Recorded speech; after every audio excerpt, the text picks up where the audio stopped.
All right. Howdy, folks. Welcome. Welcome to the Friday late shift. Nice to see you all out there. Hey, we're getting some people streaming in early tonight. Look at that. Almost 20 people here already. That's pretty good. Usually people are a little slower. Well, it just dropped to 14, so what do I know? People are usually a little slower to join in on a Friday night, but it's good to see a lot of folks out there. Let's see. Lots of folks to say hello to out there. Bill was real early tonight. Thank you, Bill. It's always helpful when somebody jumps in the chat so I can make sure that the chat's working for the intro. I appreciate that. Thank you and welcome, Bill. Let's see. Who else do we have out there? We had Doc Brad in green as a channel member. Welcome, Doc. Nice to see you out there. Who else we got? We got Tim out there. Welcome, Tim. Ahoy. Let's see. Yeah, we've got lots of regulars out there as well. Good evening, 45 Auto. Nice to see you. Morgan, nice to see you as well. I saw Mr. Tube out there earlier. Nice to see you out there. Kyle's out there as well.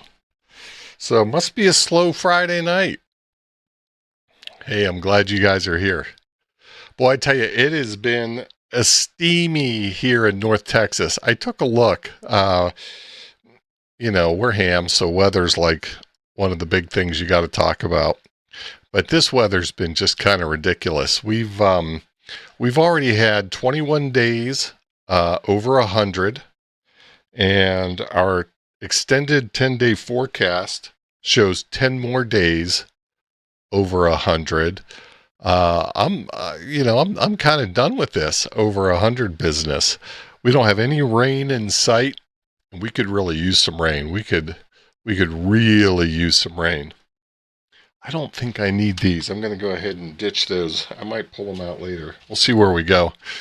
But but it's been steamy. Not as steamy as, of course, it can be down Houston way, down where Mike's at, but it's daggone steamy enough. I am looking forward. I got to raise my chair up here. I am looking forward. There we go. It's a little better. I'm looking forward to getting up on the mountain, getting out of some of that heat. It's always nice when you're up on the mountain at Monte Sano. That little bit of heat difference and all the shade, it makes a huge, huge difference up there. So I am surely looking forward to that. Hey, we, as you guys may have seen, on the show title, we're just going to do some rag chewing tonight. I want to talk about Monte Sano and the Huntsville Hamfest a little bit tonight. I've got a few this and that items, just a few items to share with you guys. But I'm in Hamfest mode already, so I'm like working on packing. Trying to think about what all stuff I want to take, and I've got to take some stuff over to Jason's. He's gonna mule some stuff for me over to the park since I'm flying. So I'm kind of in that mode. So I want to talk about that a little bit tonight. I'm also going to give you guys an update. I've made a ton of changes to this since last week, and I want to hook it up to the radios and do a demo here so you guys can see all the cool stuff. I mean, I keep adding stuff to this, and I'm amazed at its capabilities, right? For like $40, $42, something like that. This thing is really, I've got way more than $40 worth of fun and enjoyment out of it. I can tell you that. So we'll talk about that a little bit. And you are right, roaming base. It is tiny. And that's the one thing that's a little bit of a struggle, right? This thing's tiny, but look how tiny that screen is. That's really tiny. And so, that poses a couple of interesting challenges. some of the text is green, so you're getting the green screen straight through it. But, you've got not only the visibility challenges of just seeing something that is that small, but you've also got the real estate challenges of trying to put a lot of information on the screen to make the thing useful as a portable satellite multi-radio cat controller. But that's all part of the fun, right? Trying to make it all fit, trying to make it, trying to optimize the memory utilization. It does have an SD card, so that's nice. So you can write some stuff out. We'll talk about some of that stuff a little bit later. I've been having a ton of fun with that. The Zero is going to be cool, certainly. But, I think this thing has a 1700 milliamp hour battery. Does that sound right? I think that's 1750, something like that. That Zero is going to have, I think it's going to have a lot more power requirement. It's going to need more battery, I think. I don't know. There's something, these ESP32s, once you start getting familiar with them and futzing around with them, I've got a soft spot for the ESP32. You can do a lot of stuff with just very small amount of power, and it's pretty impressive processing. But anyhow, Gray Man, welcome. Nice to see you out there. Let's see here. Yeah, so we're going to talk, we'll talk about a few kind of fun topics here from a this and that perspective, but then I want to talk about Hamfest. There's lots of cool stuff going on this coming week, and it starts pretty early. I love that this is turning into a week-long event. It's not quite a week long for me. I'm coming in on Wednesday, but as more and more activities get added to the calendar, it starts to stretch out this as an event, and I think that's a cool thing. So I'm really looking forward to that. Let's see what else I've got here for you guys here. I think we're ready. We can jump. Yeah, we might as well. Let's see. Where am I? Let's jump into my housekeeping items real quick. We'll zip through these pretty quickly. I've got a channel giveaway coming up. I'm really going to start focusing on this in earnest after Huntsville. But I did my first live stream of this series of the late shift. I had been doing, some live stream satellite passes and an occasional live stream here and there from a contesting perspective. Some, just kind of ad hoc things. But my first late shift was at the end of August last year. So we're coming up on the 1-year anniversary.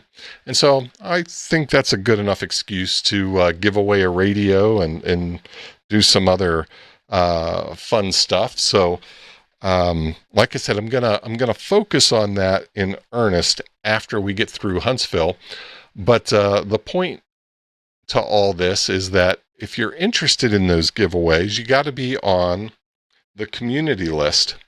And let me put the URL up there. This is how you get signed up for the community list if you're not already.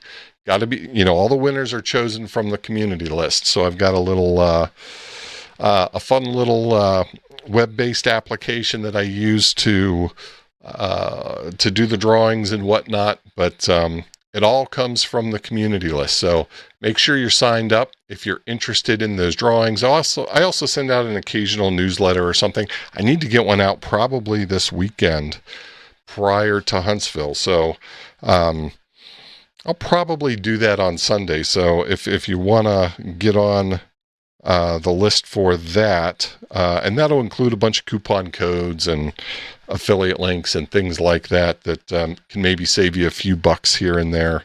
And it's also a great way to support the channel if that's something you're interested in doing. And another way to do that, I always like to share my link tree here. This is bitsy/dr. This will link you out to the community list as well. Gives you a chance to jump to the YouTube channel. You guys are already here, so that's no big deal. Got a few things like some t-shirts and whatnot. Hey, I've got just a couple of each of my t-shirts on hand here. So if anybody is interested and wants me to bring, and I have like some larges, some extra larges, I might have a medium or two. I don't have a lot. I don't keep a lot of that stuff laying around. It's mostly, just in time fulfillment. But if anybody has an interest in t-shirts or bumper stickers, I always sell those cheaper at the Hamfest because I don't have to ship them. So if that's something you're interested in, hit me up on Discord or shoot me an email, and I'll bring those for you to the Hamfest. But yeah, lots of discount codes, affiliate links, right? One of my newer affiliates is Eberly Stock. You guys know how much I love that. I've got a 10% discount there. They've also got a cool page that I can set up on their site, so that's kind of cool. Lots of good stuff out here if you guys are looking to make some purchases. Maybe you need a new, you're probably cutting it close at this point, but maybe you need a new mesh device before the show or something. I'd say probably wait and buy it at the show at this point. Most of the mesh, you'll be able to get most mesh things there. So that would be my recommendation there. You can also get to the Amazon store, some of my Amazon favorites. Down here at the bottom, though, are the ham radio satellite frequency guides that Tim, our friends Rockets and Radio, maintains, and I host here as well. So go check that out if that's something that interests you. Let's see here, a few this and that items. I wanted to pull up the contest calendar page here. I'm not a huge contester. I mean, there's certain contests that I enjoy. I enjoy the RTTY contests, a few other contests, but there's a couple coming up that I think are pretty cool. There's the 10 gigahertz contest coming up this weekend. And those guys are just different. Those guys are just wired different, right? Those are some cool guys. I did a video a little while back from a guy in a local club here. And if this is something you're interested in, go check out this video, Microwave Ham Radio with WQ5S. So this is Brad Fuller. Brad is also a Fred Fish Award winner. So he's also, a real big 6-meter dude. But he's got his handmade microwave rigs that he brings out to like field day and other events. And this stuff just is so cool. It's just really neat stuff, right? These are like handmade, and to hear him talk through it and explain all the parts and pieces to it, I think it's like just some of the coolest stuff. So I wanted to point that out. I'm sure Brad will be out doing some activity over this weekend here as part of that contest. But the other contest I wanted to point out here is the RTTY Rookie Roundup. And so this is, if you're a new operator, and I think you can be new within 3 or maybe 4 years, maybe it's 3 years, I think it's within 3 or 4 years. You can compete in this. And I did this a few years back, and it was a lot of fun. And here, I'll show you guys here.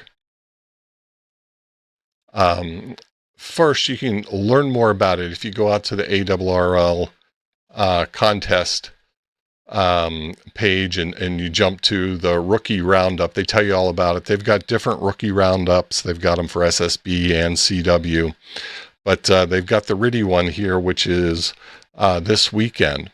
And, this is a very cool, low pressure way to get into RTTY. RTTY is one of those modes where you can search for weeks and not find a RTTY signal on the bands. And then there's a contest, and it's just, the digital portion of the band is flooded with RTTY. I mean, that's just the way it is, right? It's like locusts, right? There's none around, and then they merge and take over. But it's a lot of fun. I did it back in the day. Here, check this out. My measly 176 point total got me first place in my call area. But the bigger thing is this really kind of just got me really interested and excited about RTTY. And so I backed away from it for a little while here. It's something I need to get back into. But once you get the bug, then you start doing it a lot more. A couple years later, I was doing the regular RTTY roundup and, doing well again in my division. But if you guys have never tried that, and I know Kyle has shared a lot of this on his channel as well. It's to me, it's one of the coolest things to do in ham radio. So this is a good weekend to give it a try if you're not familiar with it. And if it's something you want to try, I would suggest you look up some of Kyle's old videos when he goes through in painstaking detail how to set up various applications, how to get ready for the contest, how to operate. He's got a lot of really great content out there for the RTTY roundup, or for just RTTY contesting in general. So go check that out. The other thing I wanted to mention here, again, just a quick plug for the AMSAT annual symposium and membership meeting. So in Jacksonville, Florida, I'm going to try to squeeze this one in to my calendar this year. I've never been in person. I've sat in.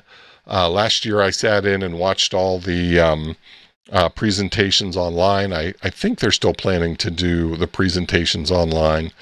But, I've never been there in person, so I'd like to go check it out. And, they always have a dinner and they have a cool keynote speaker. And some of those aspects they don't broadcast on YouTube. So that's something I'm going to be looking forward to. If you're in the area, you're interested in satellites, if you're an AMSAT member, I think you have to be an AMSAT member to attend. But this is, they have a fundraising auction. They do a lot of cool stuff. So it looks like a pretty fun event. So I'll be plugging that here for the next several weeks, just to make sure people are aware of what's going on there. All right, let's see. What else do I have for you guys tonight? Oh, you know what? Yeah, let's let me give you just a preview here, and then we can jump into chatting about Huntsville. So if you guys are interested and you want to stick around for some discussion on this a little bit later, this is a post I had done on X earlier in the week, and just some things if you're interested in or you're curious what I've been doing with this thing.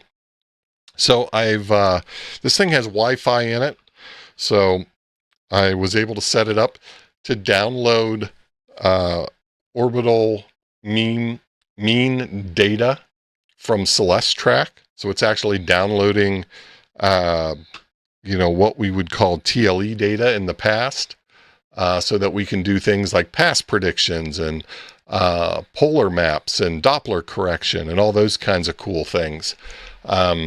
So that's really the big thing, is adding that capability, adding the Wi-Fi capability, and then adding the capability to do all the cool satellite-y things once you have and can process that data. And so, and this is using the OMM data, which is the contemporary style of data, not the old TLE data that's going to break, the next time we get a linear satellite that comes out with a 6-digit catalog number. So we'll be talking about that a little bit later tonight. One other thing I'll put a plug in for here, we'll probably come back to it later. If you want to run Meshtastic at the Hamfest, this is a QR code that will get you configured with the way that, most of us will be running over the course of the week and the weekend. So we don't, Huntsville's not quite of the size where Meshtastic gives us a firmware quite yet. So we just do our own configuration. And so this will set your device up and give you the option to either overwrite or add the 2 channels that you see here, Hamfest and YouTube. And this is where, kind of all the chatting happens amongst our group. So some other settings I just put on the right-hand side. You want to be in client or client mute, depending on if you have one or more devices that you're running around with. I recommend that you put this in rebroadcast mode for local only. That helps keep the traffic down. We're going with short fast as the modem preset.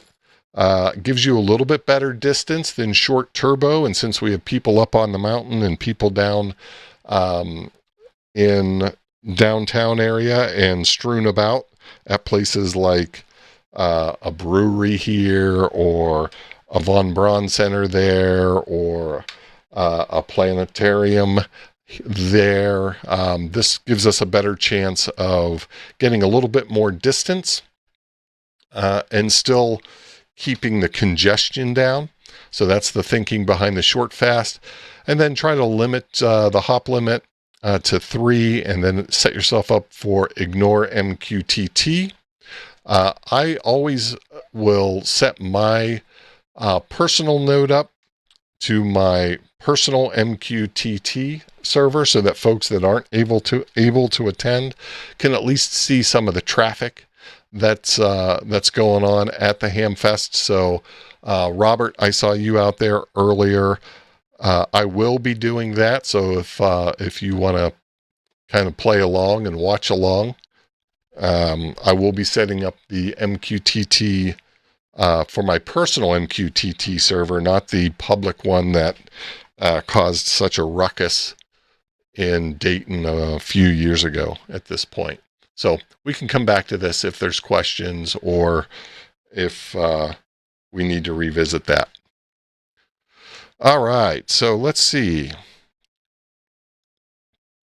Thank you, Bill. Bill just threw out the URL for the YouTuber lunch on Friday. I saw Kyle in here. I'm waiting for Kyle. I saw one of Kyle's posts. I'm waiting for Kyle to cry uncle here pretty soon. I think he said we're somewhere over 218 or 220 or some kind of crazy thing like that. I know he's starting to stress out about it just a little bit, and trying to strategize and how we can make sure we get people through in an efficient manner. So I don't... Kyle says he's just going to cancel lunch. For any of you that know Kyle, he's just joking. He'll he'll stress out to the max, but then he'll also work his tail off and make sure that it's a great event. But there'll be lots of people there helping as well. So, certainly sign up for, I think he was saying, for at least a couple of weeks at this point. No more desserts, no more desserts. We've got plenty of desserts. Bring something else on the list. So make sure you sign up.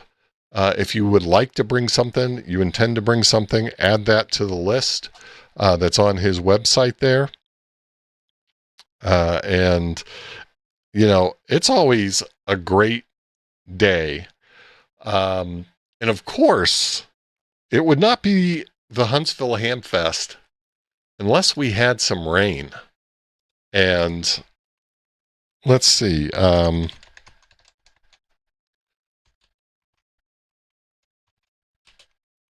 got to bring up, I know I looked, here, let me switch over here.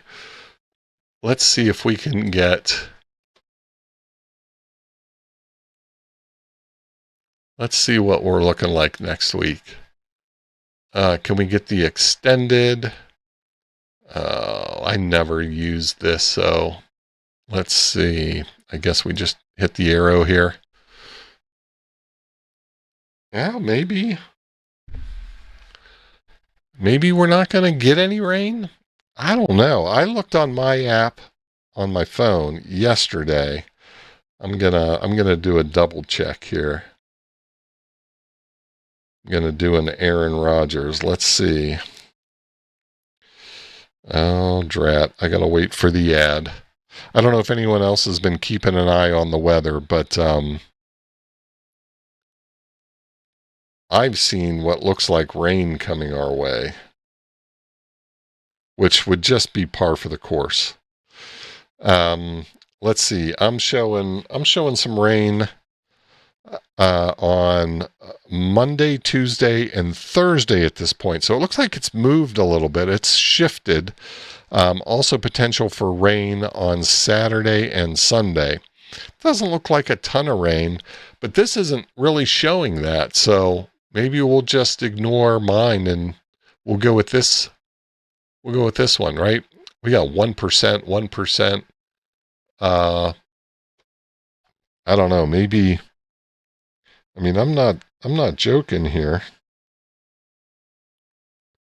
I'll see if you guys can see.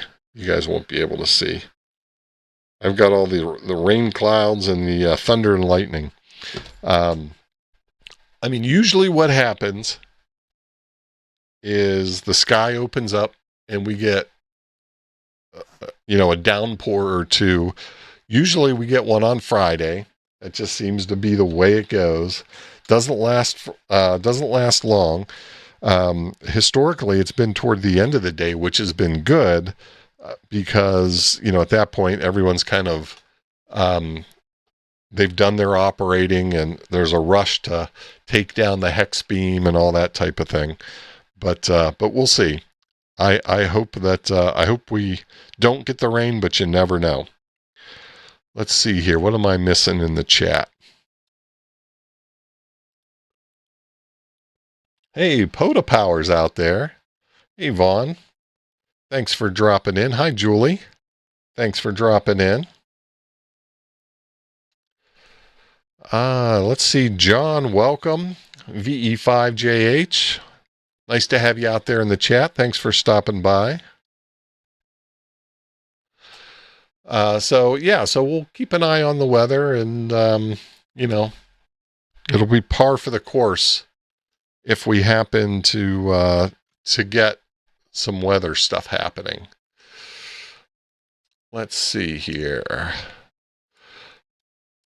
I've got my list of things I want to make sure I touch on. There's so much going on.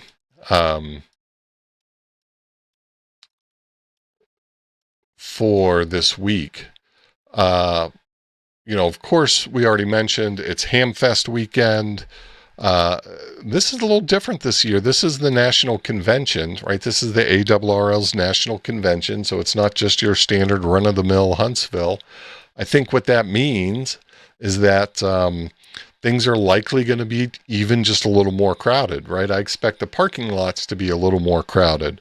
Certainly covered parking will be more difficult to get into. I expect the restaurants and bars to be a little bit more crowded. I mean, just from the signups of folks coming on Friday, I expect the mountain to be a little bit more crowded. So I think with this being the national convention, everybody should just recognize now that things are likely going to be more crowded. Things are going to take a little more time. And, the sooner you get your mind around those things, the more enjoyable the day becomes, or your trip is, because you're just not fighting with it. But,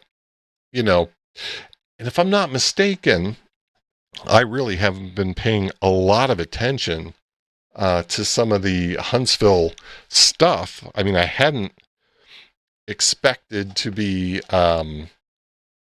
attending even, but now that I'm going, I'm playing a little bit of catch up. But if I recall, I think maybe the boneyard is going to be extended, or maybe it's the vendor areas expanded. I think we're going to have a little bit larger Hamfest is kind of the bottom line. So that should be interesting too. So looking forward to how that all plays out. It's probably good, right? That the floor is going to be larger, more room for the more people that'll be showing up. So that's just something to think about and consider. Let's see what else is going on. Of course, we've got 4 days in August. Temporarily offline, Steve is he's been promoting that. That looks like it's going to be a ton of fun. Hey, I don't know if you guys have heard Amateur Radio Newsline yet, but they made mention of it on Amateur Radio Newsline as well. So again, to me, that just says more people on the mountain. I think it's going to be rather busy. We might be testing the seams of the Hamfest and all the venues that we're used to visiting, right? I mean, one of the places we always hit up is Yellowhammer. It's a brew pub that's just, a mile down the road from the Von Braun Center. I mean, I wouldn't be surprised if that place is busier whenever we head out there. The one or more times that we stop in to say hello to those folks. Let's see here. Von Cruel, the quad monitors. Yeah, it's, I've got 4 of them here, and boy, I wouldn't mind having 2 more. I think I could get 2 more just up above those. I think I could. I've got many computers hooked up to these 4 monitors, so you never have enough. Monitor space is like closet space. You never have enough. Let's see here. Gray Man, he's got a question. Don't give away all the secret places. Yeah, there's, they're so secret, right? 2 more monitors drunk with power. I think you're conflating, Yellowhammer with monitors there, maybe a little bit. Yellowhammer does have some good local beers, certainly. All right, let's see what else we've got. I've got to chat about here. I'm getting in on Wednesday. I'm getting in like Wednesday evening. Frank and I are flying in. I've got to run over. I know we're going to have Jason's going to be talking about the Hamfest and many aspects of it on his live stream this weekend. I've got to get over to Jason and drop off a few things for him to mule over to Alabama for me. I've got to drop off a chair. That's another reminder for folks. If you're coming up to the mountain, especially since we're expecting more people than normal, make sure you bring a chair. right? Bring a folding chair, a bag chair, something to sit on. You know, I know a lot of people will bring some extras, but, you know, it feels like we could certainly run out this year. So bring a chair. I'm going to be packing a chair, taking it over to Jason's. I'm going to be bringing both of my satellite kits. I'm going to be bringing the FM kit, the 2730 based kit, and I've moved that over to the new Eberly stock Force chest rig. So if folks want to see what that chest rig looks like, set up for use for FM birds, you'll be able to see that. So I'm going to bring that. And then I'm also going to be bringing my 818, 817 pair along with this little guy. So if folks want to see this thing in action, want to talk about this, have any questions about this, I'll be bringing that along, and we'll work some passes with that and show how, you know, that thing works, how the cat control works, how the Doppler correction works, all those kinds of fun things. What else do I have to drop off to Jason's? I've got to drop off both of my antennas. I use the elk antenna for the FM rig. I use the arrow antenna for the linear rig. So I'm taking both antennas, both satellite packs. I think that's probably all. Sometimes, we'll see. Sometimes I take a small HF rig with me, and I'll set it up and operate from my cabin. I'm staying in a cabin this year. I've stayed in a cabin the last couple of years. I've got to see where for the last couple of years, I've stayed in the same cabin. I've been able to reserve the same cabin that I had stayed in whenever I check in.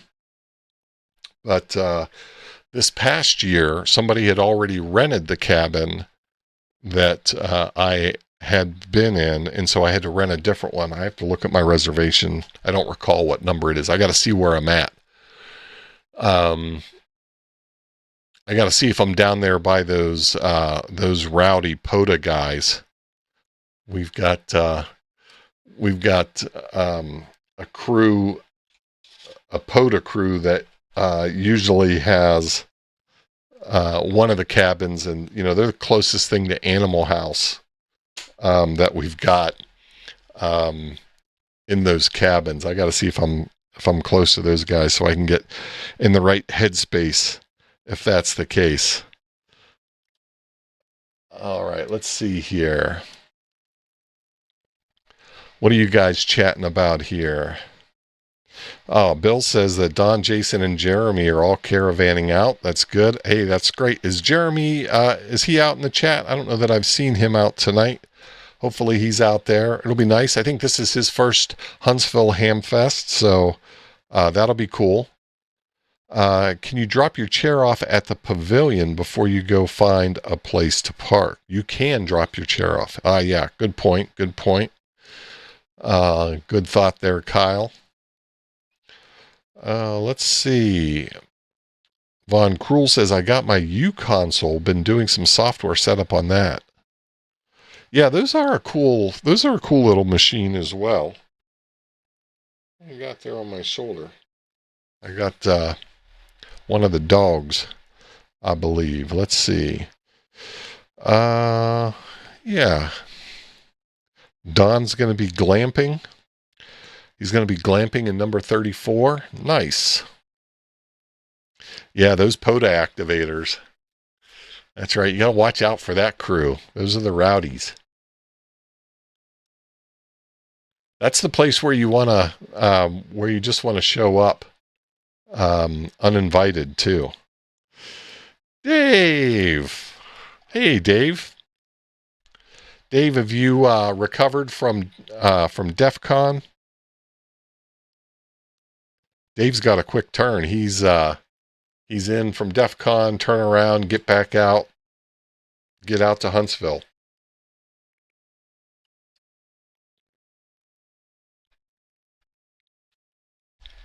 All right, let's see what else here. Let's see. We've got a lot of, I don't, like I said, I have not been paying very close attention at all to what's going on this week. So I'm looking forward to hanging out on Jason's stream so I can even learn more about all the things I'm missing. But I am guessing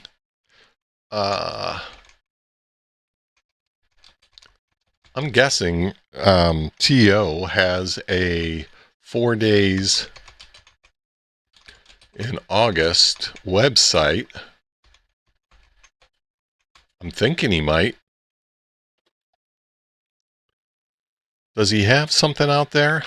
Yeah, well, he's got, you can pick up your t-shirt.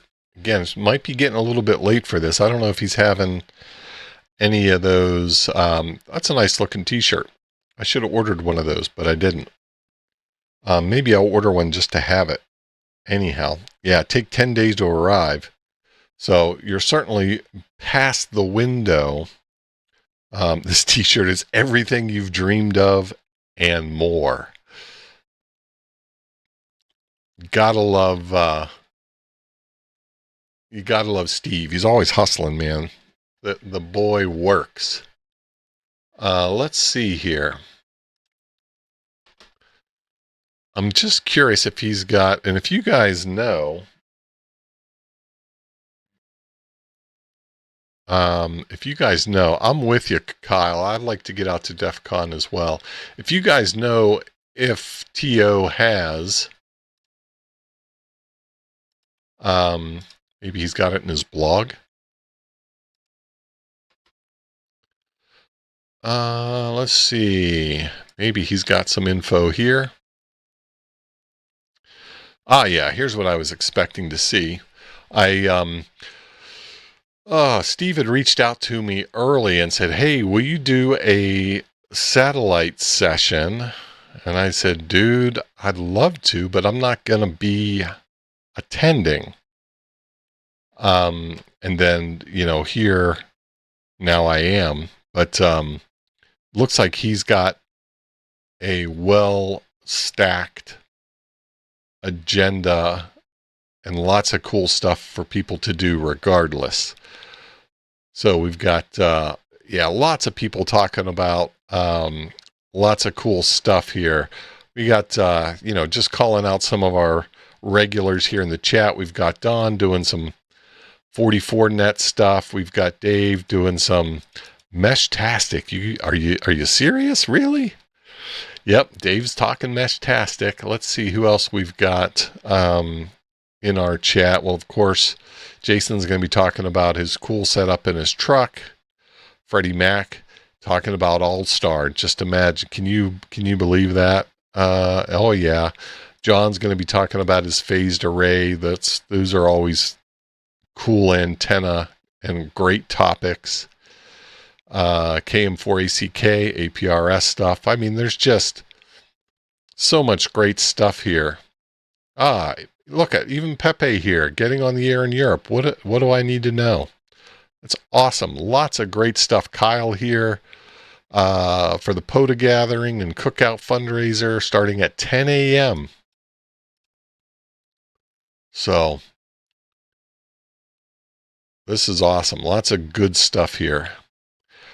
And then here, this is also a good thing to call out, right? We're always hanging out on 14645. So if you want to be listening in, now there'll be several people that'll have radios on 4.5 and 5.2, but this is where all the cool kids will be hanging out. So make sure you have one of your radios set there. Let's see here. KR4JGD going to bed. Hey, have a good night. Have a good weekend. Yeah, thanks. Thanks, Dawn. Yeah, Freddie does All-Star? Crazy, isn't it? Adventures in Blind Videography. Welcome. All right. Yeah, we talked about Meshtastic a little bit earlier before you got here, Dawn. I had, I think this is it right here. So here's a couple channels configured. You can do a replace, you can do an add, depending on, you know, what your preference is.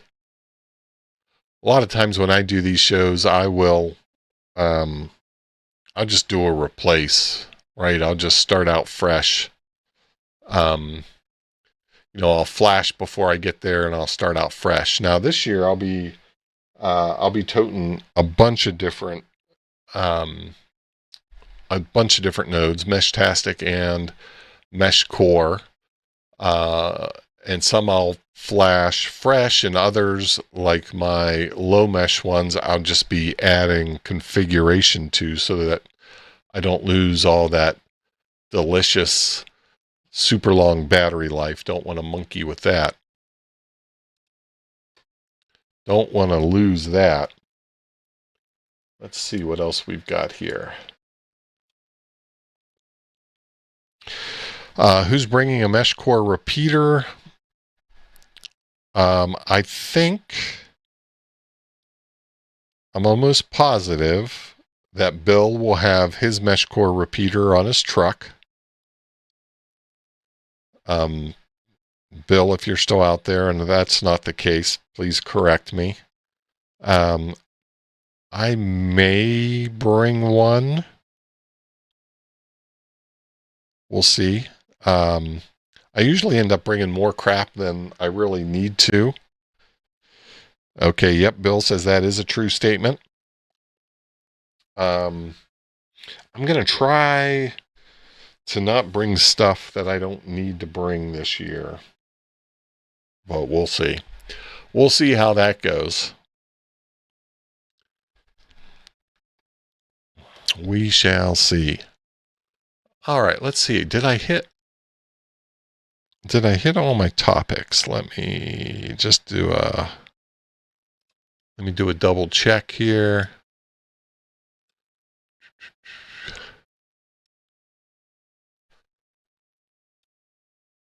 Yeah, we hit the QR code. That's good. Okay, so what am I looking for at the show this year? So, you know, I've been doing a lot of messing around with my 818 and 817. I bought my 817 at this show last year. I got a great deal on it. Bought it at the show. But when I bought it, it was full factory. It didn't have any of the upgrades, right? And so one of the big differences between the 818 and the 817 is an improved local oscillator, a more stable local oscillator in the 818. So one of the things that the 817 suffered from were, you know, it would drift until it got warm, probably drift a little bit even after it was warmed up. You know, that local oscillator just wasn't as stable. And so they had an add-on that you could purchase, a TCXO-9. And to find an actual Yaesu one can be a challenge. Now they have some Chinese ones that you know, some people have had good luck with, and you know, they're fairly cheap. They're less than like $10 delivered. But I'm going to be out there looking and searching and see if I can find a actual Yaesu TCXO-9. So that's my big item that I'll be on the hunt for. So if any of you at the show happen to run across, and you might see them in an 817, you might see them in an 857, you might just find them in a box.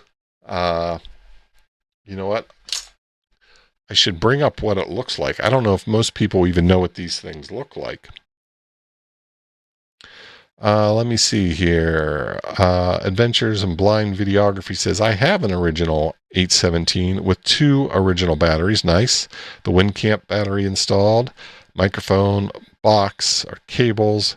Cannot use the radio as a blind ham. Thought I could, but no. Well, I am quite certain that you wouldn't have any difficulty selling that radio. I would think that you ought to be able to sell it pretty easily if that's something that you'd like to do. If you happen to also have the TCXO, that makes that radio even more desirable. Oh, you're bringing it to the Hamfest. There you go. Excellent. But let's see.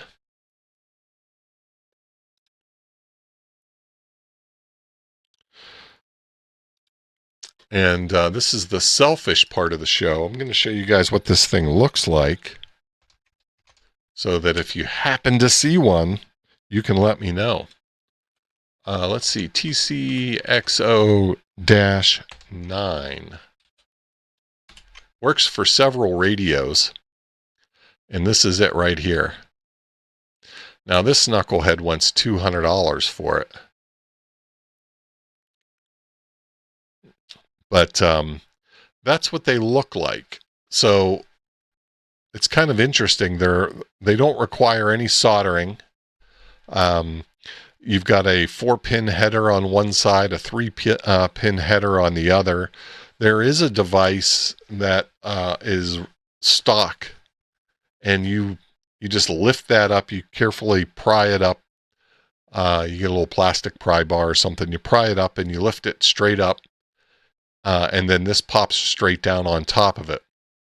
It just slides down on those pins. So, the nice thing is that it doesn't require any soldering, but, they don't sell them anymore. So that's why you've got some people who are trying to do something like that.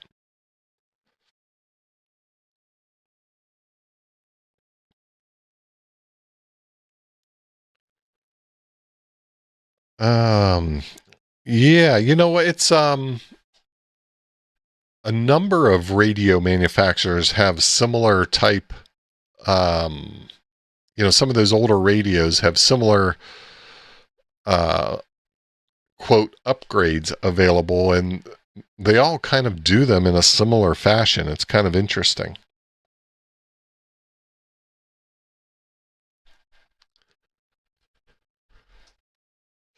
Hey, Arnie, welcome. Yeah, we're just talking a little bit about Huntsville and what's going on at Huntsville. This is what I've got on my list. I've noticed certainly a bit more drift in my 817 radio, and finding one of these TCXOs would help that, certainly. Now, there's other things that you can do to combat that, right? And that's what I'm doing today. And maybe this is a good time to segue over to this little guy. Now let me see here. Now again, so this past week, I've done a lot of work on this. First of all, I got the wiring complete. I don't think I had the wiring finished last week when we talked about it. I don't think I did. Maybe I did.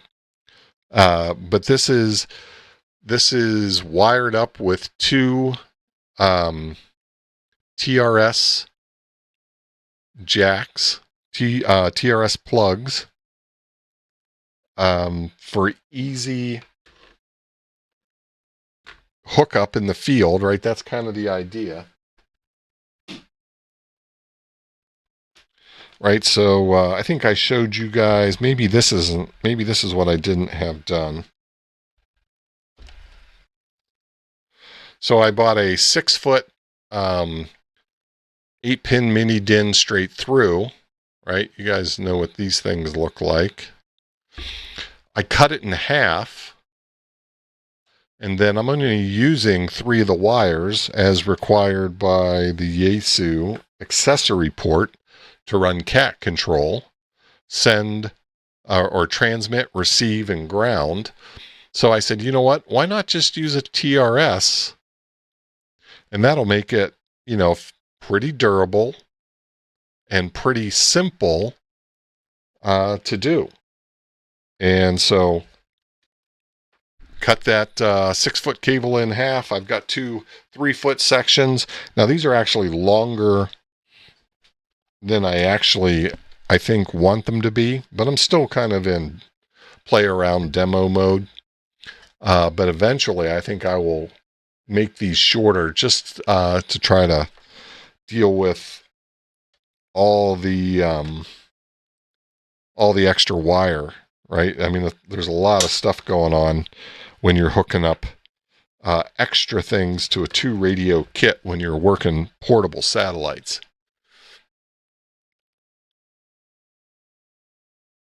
Just keeping up here with the chat. So what I thought might be fun is to hook this up and show you guys how some of this stuff works. But you know, so what can I do with this right now? What all does this thing do?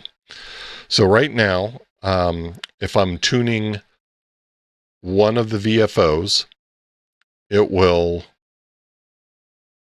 tune the other radio's VFO to the appropriate frequency to match the inverted frequency for the satellite, right? So if you're working a UV satellite where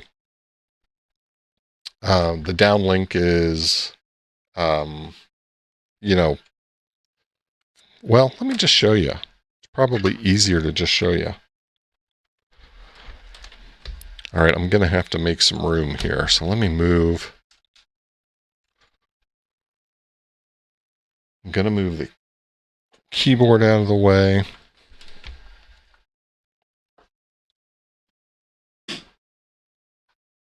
I got a battery right here.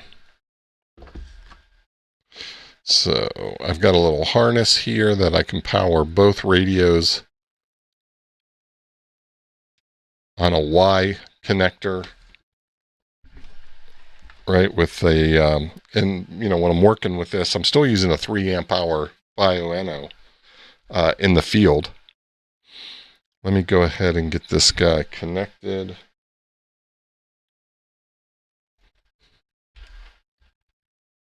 What do you do with that?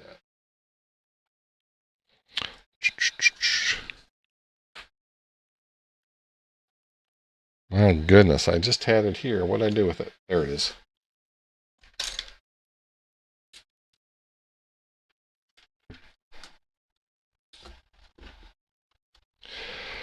So the 8-pin mini DIN plugs into the accessory port, right? These guys here just plug in one for each radio. Okay. Now let me bring over this. All right, let me see if I can get all this stuff to fit. I didn't have a chance to do a dry run on this, so we're going to figure it out on the fly.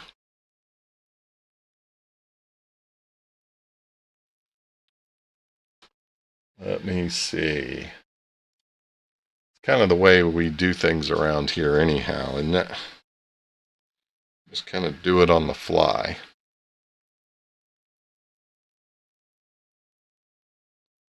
There we go. That's pretty good.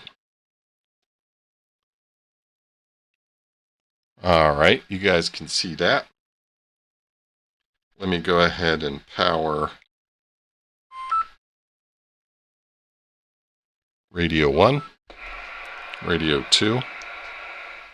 We don't need that. I'm just going to turn the volume off. All right, so you guys, I think you can see more or less. You can see those screens. All right, let me drop this guy down. I'm going to turn this guy on. Let's see if this thing's going to be able to... Okay. So here's my screen. Now, some things I had to add to this. Let me see if I can move that out of the way. Some things I had to add to this in order to do the Doppler correction is I had to get orbital data, OMM data, right? And so I'm going to the source, which is Celeste track. And so I need to be able to update that orbital data and keep it fresh, because that data goes stale, right? So I've got a little feature here. I'm going to press the W button, and that is going to connect to the internet. It's using my my Wi-Fi connection. I'm trying to get this. There we go. It's trying to connect to the internet. Said it had a failure, so let's try it again.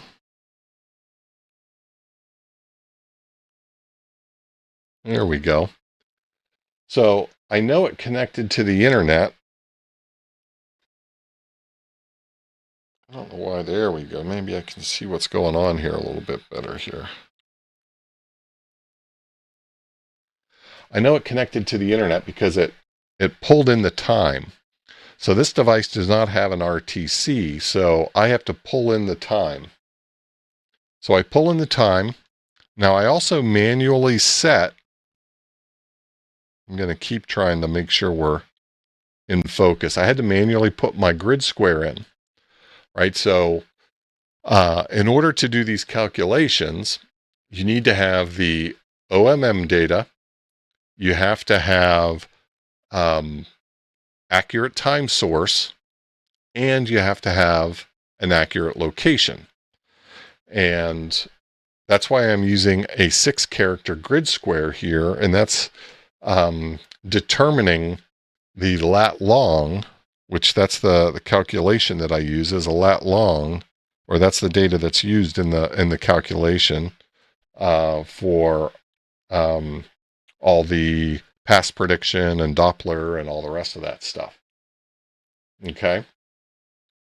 So now and this does have a fairly small battery in it. So when I hit W, it connects to Wi-Fi, it goes out, it grabs the time, and then it will also update the, it takes a look at the age of the OMM data. And if it's over 24 hours old, it'll pull down new OMM data. Okay. Now I've also got a way to force it. Here, let me see if I can do this here where you guys will be able to see it.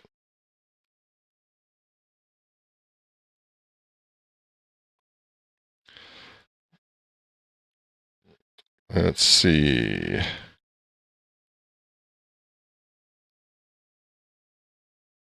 Trying to see if I can get this here so you guys will be able to see it.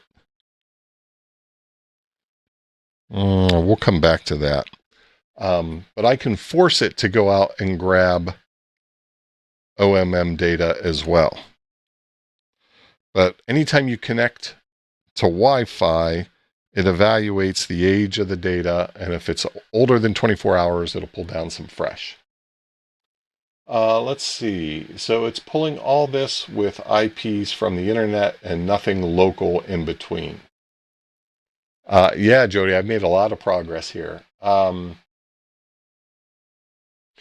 Yeah, so what it does, and who is that, roaming base? So what it does is it goes and it pulls that data, stores it to the SD card. This has an SD card in it, so I'm able to store certain data to the SD card that then the application can pull and use as it's needed. So it only needs to update the data. You know, really, if you're within 24 hours, that data is fresh enough. But if you just want to be absolutely sure you've got the most recent data, you can force a download of the most current data. Goes out to Celestrack, hits their API, pulls that data back for all of the satellites that you have defined. And you can define, there's a JSON file on the SD card that defines the satellites that I'm interested in. And I just have this loaded up with 5 different current linear satellites. So you can see at the top, this one here is RS-44. There's little keycaps here. You can see like there's little arrows. There's an up and down arrow here on the keyboard. You can either hit up or down, and you'll cycle through the various satellites. So I'm just going to tap the up arrow. That one's got a pass that's just on the edge.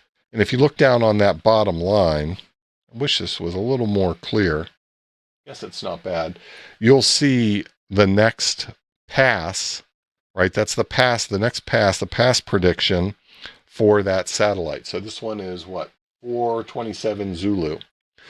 And it's telling you that you need to be facing 309 degrees to be in the best position to work that to work that bird, right? So if you're facing 309 degrees, you're in the right position to work the bird, right? So this does not have an accelerometer on it, so you can't do the same thing that you do on like ISS detector, right? You can't point like you do with ISS detector. So in lieu of that, and here, let me go ahead. I'm going to hit C. That'll turn on cat control. Trying to get this so you guys can see what it's doing when I do it. So I just turned on cat control. You heard the little ding there. Try to get this so you guys can see it. So now, so we're at 145, 950, 435, 850. And if we look here, we can see that that's where the radios are set. Okay.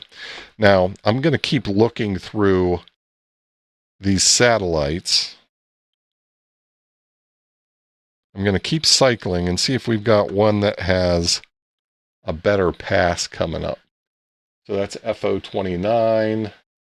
There's AO7.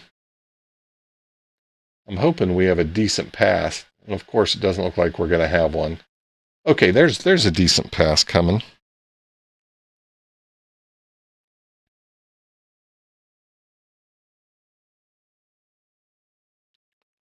Yeah, you can kind of see that. Boy, I wish this would... There, let me move it back a little bit. So here you can see that the AOS is 413 Zulu, right, which is an hour and a few minutes away. You can see what the path is going to look like, and if you're facing 249 degrees, you're going to be in a good position to work the pass. Now, I'm also showing you where north is on the polar map, so that gives you a hint as well. So this is essentially a south to north pass. You're going to be facing the west. Okay. Now, I'm going to go ahead and turn on Doppler. I'm going to hit D to turn on Doppler correction.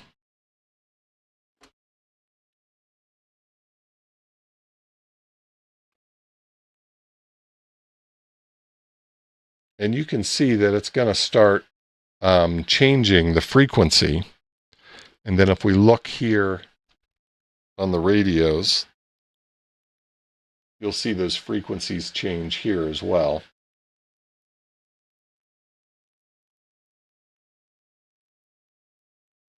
Now, as that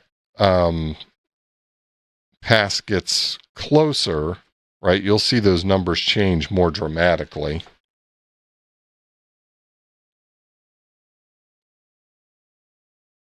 Okay, but it keeps the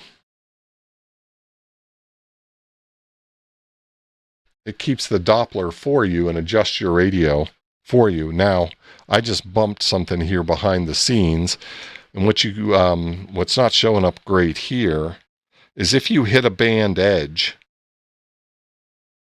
it will turn the screen red so that you know you've hit the band edge. I'm going to hit 0, which puts me in the middle of the band. If I hit 1, it puts me at one end of the band, the low end of the band. If I hit 2, it puts me at the high end of the band. If I hit 0, it puts me in smack dab in the middle of the band. Okay, so it's kind of a quick way to jump around on the transponder passband. Okay, now I was running into some problems as I was using this, and I wasn't able to find myself in the downlink. Now, as I would approach the midpoint of the pass when Doppler has little to no impact at all, right? The time of closest approach, or what we call TCA, or you could think of as, the high point of the pass, I would be able to find myself. And so what was causing me problems is the frequency drift on that 817. So then I had to implement RIT control. You guys have likely seen this on your radios. And so if I come over here and I press R, you see the D for the downlink, or for the receive channel, gets highlighted. That's an indicator to me that I am in RIT control. And so I can now adjust my receive frequency separate from the Doppler adjusted frequency. If I just hit the left or right arrow, it'll either add RIT or subtract RIT. And boy, this is just kind of hard to see, but you can see right there I've got RIT plus 2 kilohertz, and I can adjust that at either full kilohertz, or I can adjust and go at smaller increments as well. So doing this allowed me to kind of zero in on my frequency and allow the Doppler to do its job, right? Because again, there's a couple of things that could be impacting this. It could be your local oscillator, which could be a little bit off, like I know my 817 is, right? My 818 has a much more, has a much better oscillator. Or it could be the age of the satellite as well, right? It could be the satellite can be drifting, and so it might not be as accurate as it once was. So having that RIT control allows you to adjust that receive frequency outside of the effects of the tuning or the Doppler, so that you can zero in on your own downlink, right? Or if you're working a bird like FO29 that has a a CW beacon, you can use that beacon to, you can tune where that beacon should be, and then you can use your RIT to get spot on, right?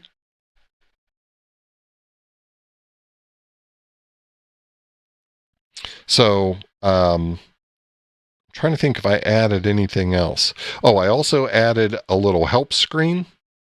So if you press H, I've got a lot of keyboard commands now. And if I can up, down through all of my, boy, it's tough to operate this little keyboard and show you guys. But hopefully you can see there, I've got all the keyboard shortcuts, what they are, how they work. So I got a little help screen here. I added that this week.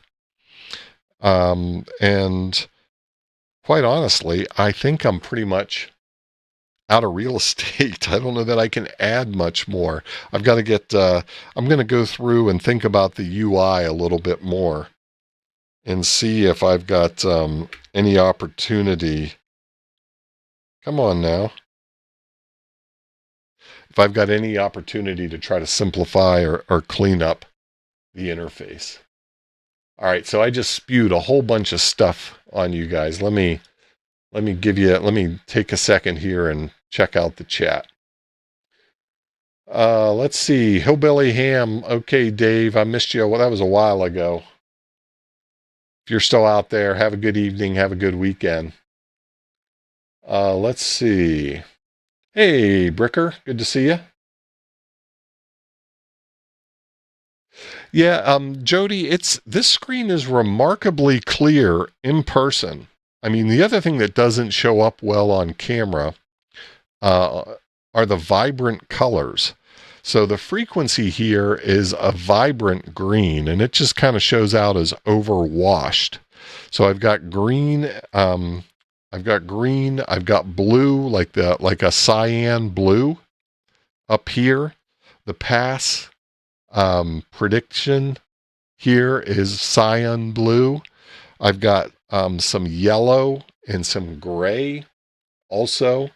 It actually is much easier to read in person because of how sharp and bright that screen is. But that brightness is kind of washing out the camera a bit. I'm wondering here, let me see if I don't know.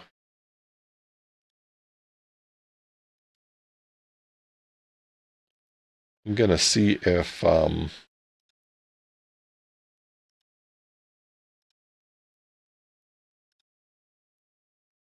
see if I have any adjustment here.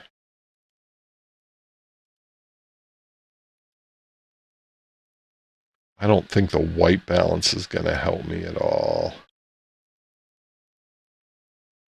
No, that's awful. Go back to auto. I was trying to see if I had some exposure control, but I really don't.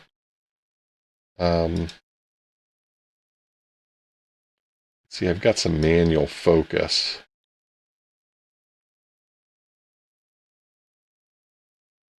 I guess the autofocus is doing fairly well. But yeah, the screen is remarkably clear in person. Let's see.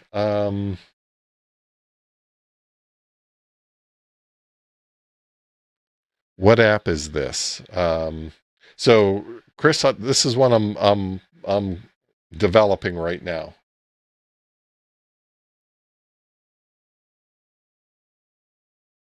Let's see. Hey, Mike, welcome.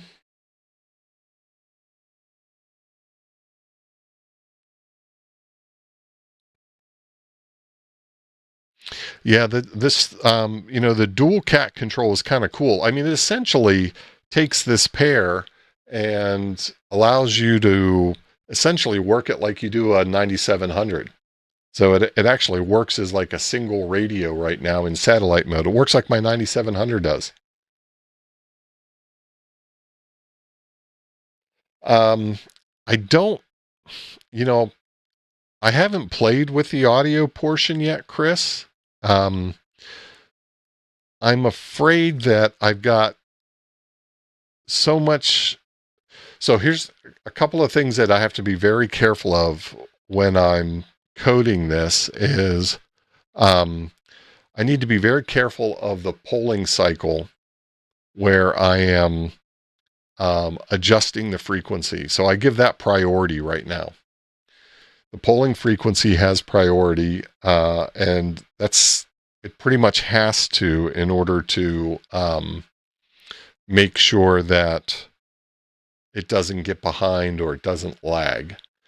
I'm afraid if you tried to record on this, I mean, it's capable of recording, but my fear is recording would either interfere with the polling or it would be kind of a broken type recording. Let's see. Web server coming soon. I'm not sure what you're asking there, Ronnie. Please give me a little more context. Let's see. Can you read and run things from the SD? You can certainly. So I'm writing and reading to the SD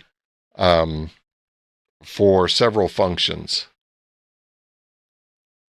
So right now, whenever you are in writ mode, so I'm going to hit R again to take it out of writ mode.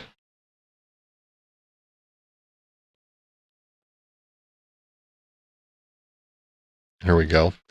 When you take it out of writ mode, it actually writes the writ frequency or the writ offset to the SD card so that you can, the next time you power up, you're already, if you happen to be working the same satellite, or, for me, the recommendation on these old 817s is let them warm up for 20 minutes to 30 minutes to let the oscillator even out. Well, I'm never doing that, right? I mean, I'm turning these things on 5 minutes before I got to work the bird. So, I save that writ offset so I can start there the next time that I turn on the machine, and that gets saved to the SD card. Now I can hit the Z and I can zero that out, and you can see that frequency that offset that was next to the download frequency has now disappeared. So I write all of the satellite detail to the SD card. And here I'm going to cycle through these satellites. Which one's this? Okay, RS-44 has a pass coming up in about an hour. That's a good looking pass. That would be a nice pass to work. I'm trying to see some other little features. I've got a lot of features built in. They're documented and they're in the help page, but they're not obvious. I'm trying to see if I don't think I've got a satellite coming up. This will be the first one, I think. But here you can see the time on the lowest line is currently yellow. That's the time. That's a pass prediction for the next pass, right? When that gets within 30 minutes of a pass, that color changes gray. When it gets within 15 minutes of a pass, that color becomes green. When it gets to within 5 minutes of a pass, that color becomes red. And so you can quickly cycle through all the satellites and just look at the color if you want to get a sense of, do you have any passes coming up? right? So I've done a lot of things like that that are just kind of helpers when you're using it to make things just a little more helpful, I guess. Let's see.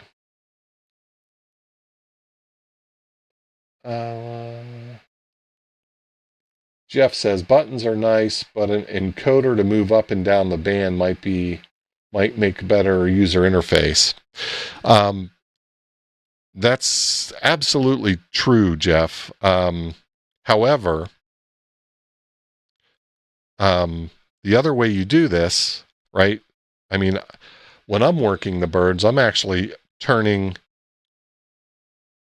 the VFO.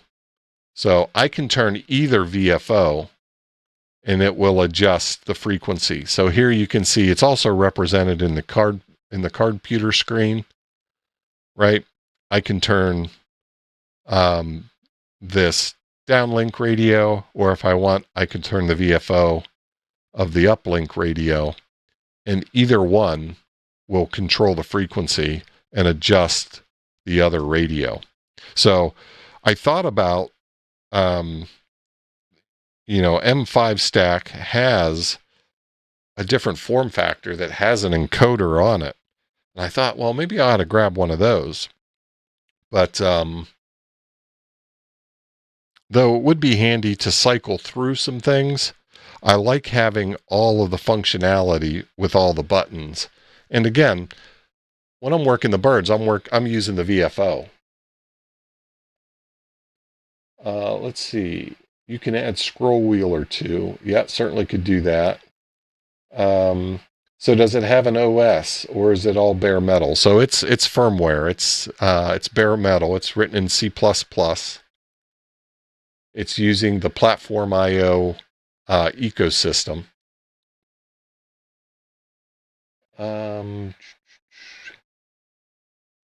Yeah, so there's a couple of things I'm working on. I talked with Jody a little bit last weekend after I shared this. And one of the things I'm going to be doing is printing a little PCB. So I'm going to order some PCBs to replace this little wiring harness that's in the cap. So that'll really make things even more stable. That'll have soldered TRS ports on it. So that's a to-do. And once I have that closed up, then I'll be able to actually kind of put a lid on it, if you will. I could put a lid on it right now, but and maybe I'll try to do that before I travel with it, but we'll see. But the other thing that that I've started working on, and I haven't gotten very far, is a rail set. I guess you call it a set of rails, a rail set for the radios themselves that will do two things primarily. The first thing I want to do is I want to offset them. So, I don't need the clarifier. So I want them offset just like this, so I can get at all the buttons. You guys can't see, but I can now easily get to these little buttons that are on the top. I can get to the buttons up here. I can get to all my controls if this top radio is just offset a little bit. And then the other thing I want to do is in the back, I want to provide some strain relief and support for those ACC cables. So when I'm operating, first of all, those can be secured to that rail set. So I'm not jacking up the port or jacking up the cable on a regular. Let me see what else.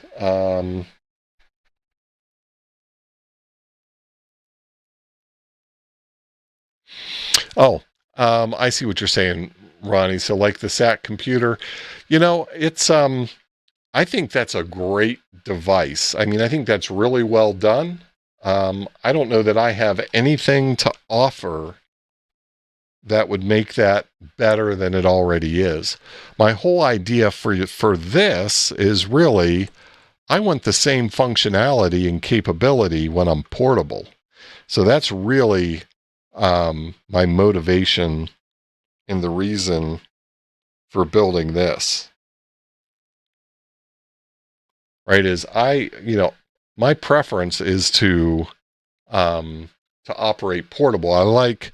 Um, I like sharing this with other people. I like demonstrating and showing people, how to work satellites. I've been doing the FM satellites for a long time. Working linears is kind of like leveling up. And so you can certainly do it without a CAT device like this. But I think having a CAT device like this makes it more approachable for folks that are new to it. So that's kind of my motivation there. If you want to get fancy, the ESP32 can do multi-threading to each of the two cores. You could be the tracking app for one and audio. Yeah, that's possible, Jody. I think there certainly is a lot more potential with this device, and I'm having a blast with it. So, coming up with the next thing is definitely something that I see continuing to try to expand this. Jeff asked, "Isn't there a TCXO mod for the 817?" There is, Jeff, and that's one of the things I was talking about before you joined.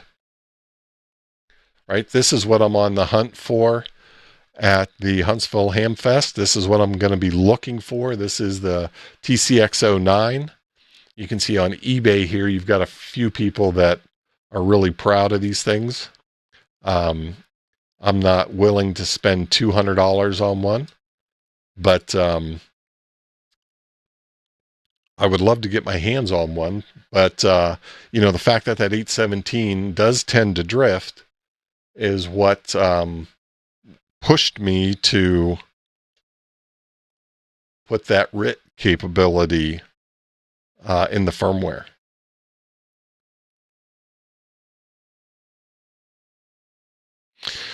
Are you storing as much as you can? So right now, I'm actually pretty doggone memory efficient. So it's got 8 gig of memory. I'm just using just below 2 gigs, so I still have a lot of headroom, Bricker. So I'm putting things out there that need to persist, and I've also splurged a little bit here and there, right? So, and what I mean by that is when I'm saving the Wi-Fi key, I'm saving the SSID and the key, the PSK, on the SSD, or I'm sorry, on the SD card, but I'm also encrypting it. So, adding that encryption piece was a little more expensive than you would think or a little more expensive than you might think.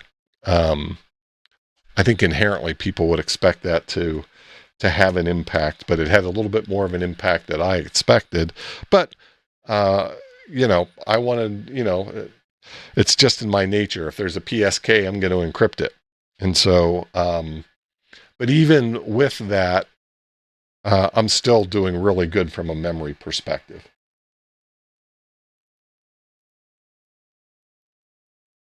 Let's see. Yeah, it could build the encoder into a PCB for sure.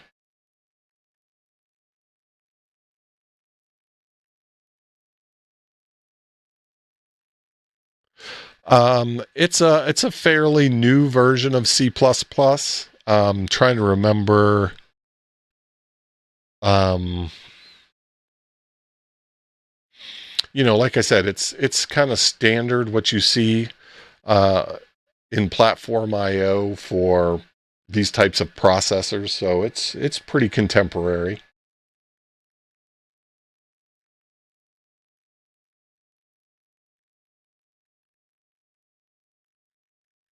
Yeah, it's still experimenting for sure. How heavy is it? It's not very heavy at all. Um, the cardputer itself is not very heavy. Of course, there's nothing um, to what I've added to it here in terms of this little case. But I haven't weighed it. But there's nothing to it at all. Let's see.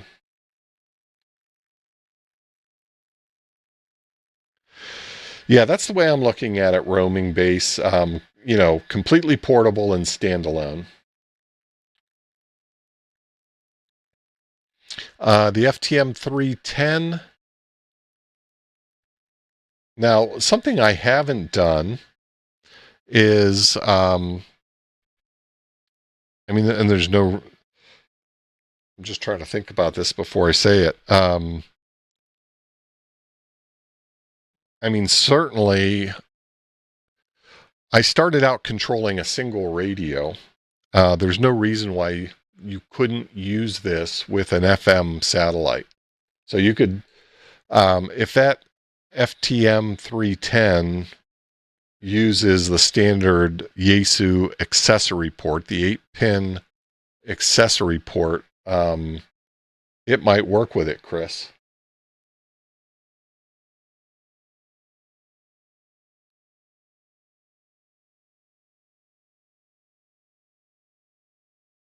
Let's see. Hey, Jeff. Yeah, looking forward to seeing you in Huntsville. It's been a while, man. Um, Thanks for hanging out and stopping by. How heavy is the 817s? These aren't, I don't know. We can look up the weight.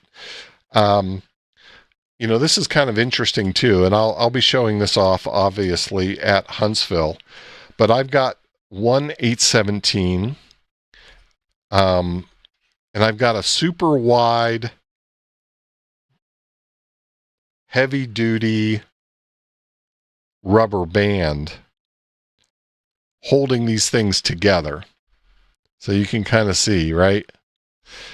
And then I've got, these have these ears that are standard with the 818 and 817.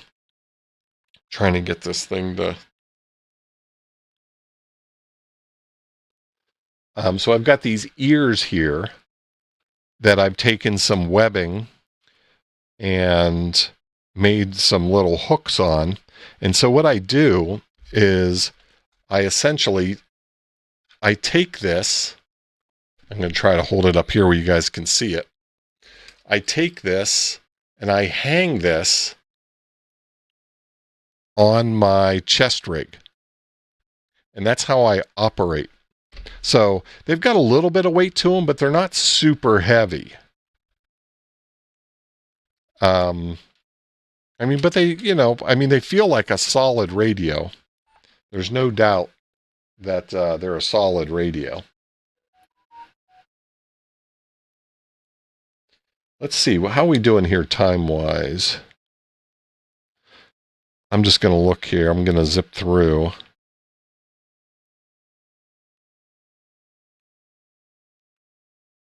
No, you guys can't see this. I was just trying to check real quick. Yeah, we're not within a pass. I wanted to show you guys how some of those things changed.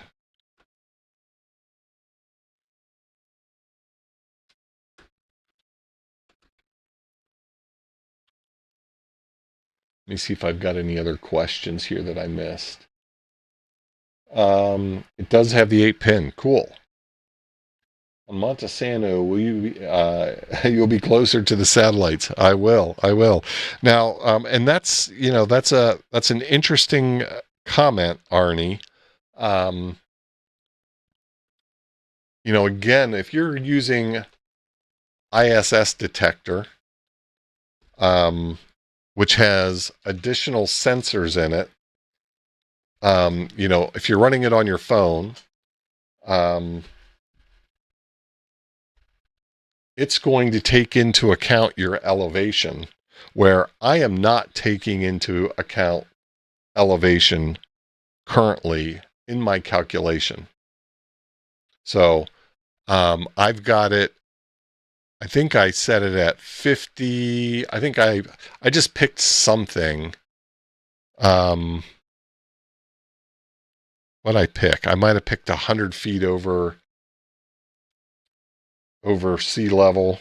I picked something to kind of run the calculations from a base calculation. Well, this thing has hit a band edge. Let's get it back to the center.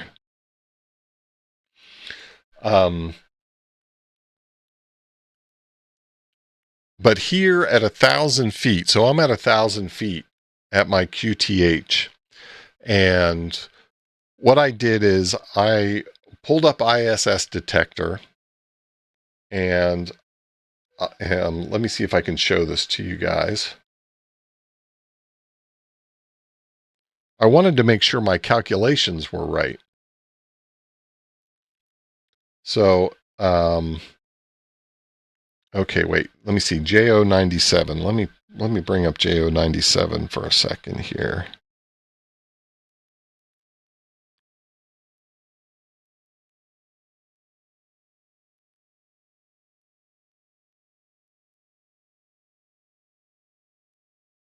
There we go, JO97. So JO97 will be a workable pass here in 31 minutes. So let me see. Can you guys... What I wanted to show you here is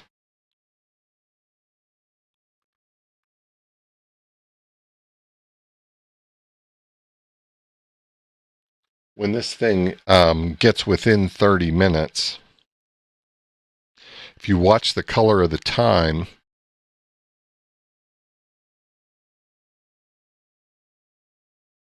whoop, come back down.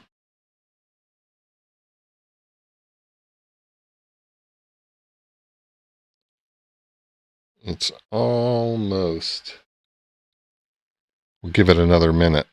The color of the time will change, letting you know that the pass is within 30 minutes.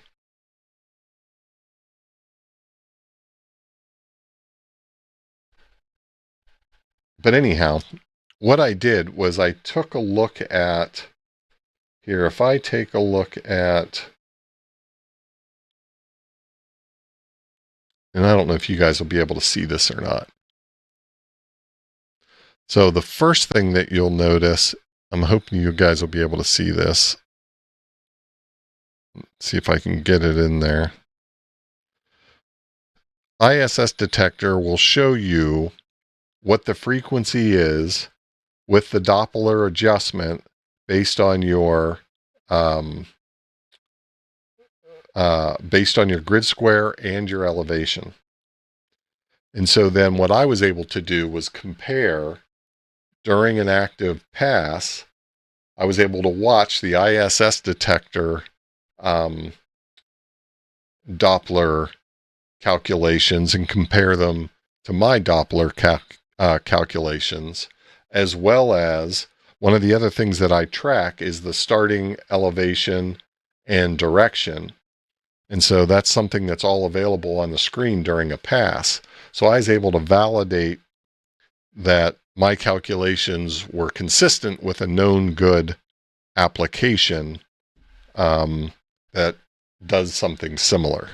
So let's see here. Yeah, you can see there the color of Let me get back to the color of the time changed. I don't know if you guys noticed that. It's gray now. So that tells me that this pass is within 30 minutes. When it hits 15 minutes, the color of the time will turn green. Let's see. The most modern Yaesu mobile transceivers.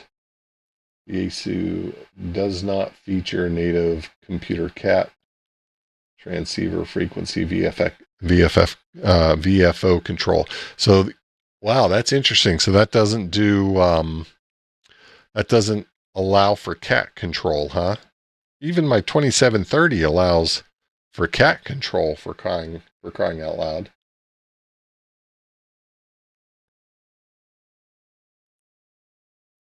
Let's see. Are these satellites in circular or elliptical orbit? They're in elliptical orbits, Arnie. Can the Baofeng pick up the ISS? Yes, absolutely. Certainly can.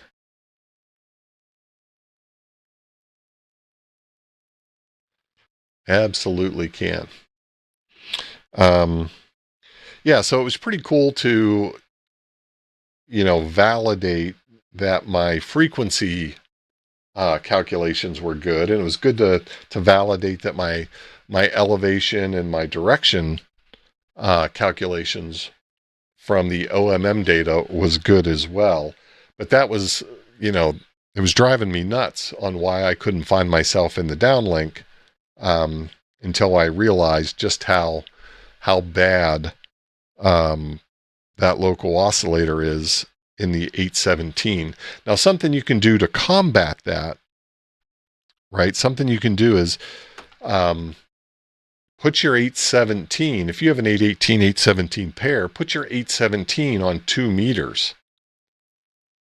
That is not impacted as much as higher frequencies, right? The higher the frequency, the more impact you have to frequency drift, the more impact you have to Doppler change.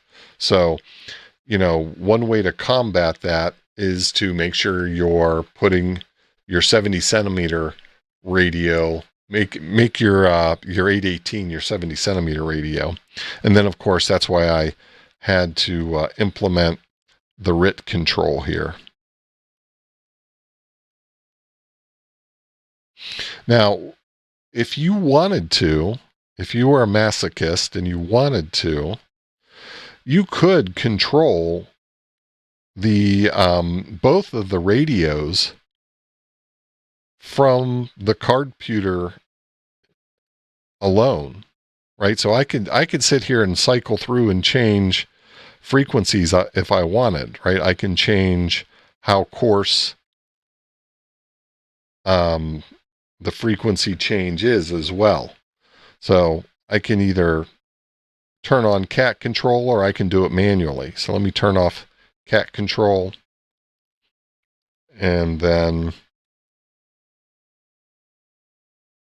do I have Doppler off? I have Doppler off. Oh, I was moving this here. But I can also just move the frequency here with my left and right arrow as well. So here you can see I'm reducing the frequency. If I want a finer adjustment, I can go to a finer adjustment. Right, so if you wanted to control it all from the Cardputer, you could.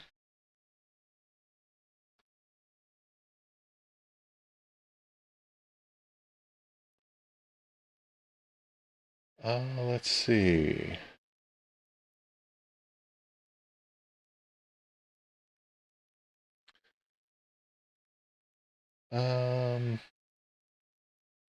So since the CIV is universal, you can actually mix and match radios. Yeah, the thing that can be different with the CIV is the interface for the CIV, right? I know on the 2730, you get to the CIV through the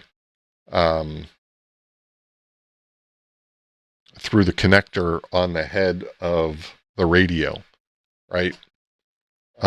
which is different than other CIV connections on other ICOMs.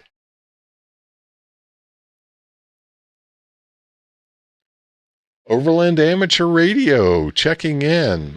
See you at Monte Sano. Yeah, looking forward to it. It's going to be a lot of fun. Yeah, so let's see how we're doing here. We've got a little bit of time until that other radio comes up. Let me just cycle through here. Oh, the other thing too, I was hoping we'd have a live pass. But you know, just to share some of the other fine detail, when the satellite does pop up on the polar map, it tracks across the arc. There's a yellow dot that tracks across the arc, so you can see where it is in the path. And then I also run some chimes right before the start of the pass, just as an audio indicator that the pass is about to start. So again, just a couple little small types of items here. But here we can see that RIT right now is at 0.2.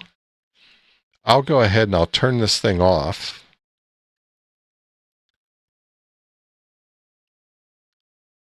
It's hard to get my finger in there, so I've got it turned off.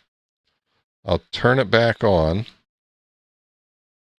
And you can see it pulled the RIT again, right? So that's right there above the polar map. Pulled the RIT, the RIT again, and it's adding that to the frequency calculation. Now you see I lost my time because, again, this doesn't have a real time clock.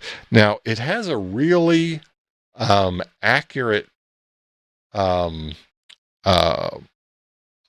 it has a real accurate time capability, but it doesn't have the ability to store the time, right? There's no battery for time storage. So once you set the time, I'm going to hit W here to have it go ahead and go out and connect to the internet and pull in the time. Once it has the time, it's extremely accurate. You just lose the time when you turn it off. So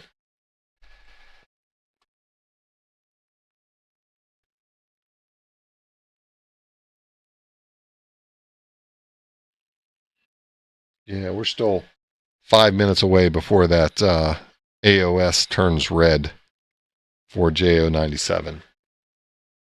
Hey, Andy, welcome. Good to see you out there.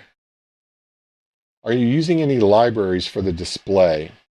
So I am using, so M5 provides some libraries for all of the hardware, including the display. So I'm using the native M5 libraries for basically everything that you're seeing. All access to the hardware. There's a $10 GPS module that can pull in location and has battery back. Yeah, that's I was actually thinking about that, Jody. There's a couple of things I wouldn't mind adding to the PCB. I'll have to see. I'll have to look. I'm going to write down that model. I want to see how large that is. I mean, if I have to expand the case or something a little bit, it's not that big of a deal. Let's see. Where did that go? Bill. Hey, Bill. Awesome. Thank you for sending out the gift memberships, man. Very kind. PA 101 1010D. PA 1010D.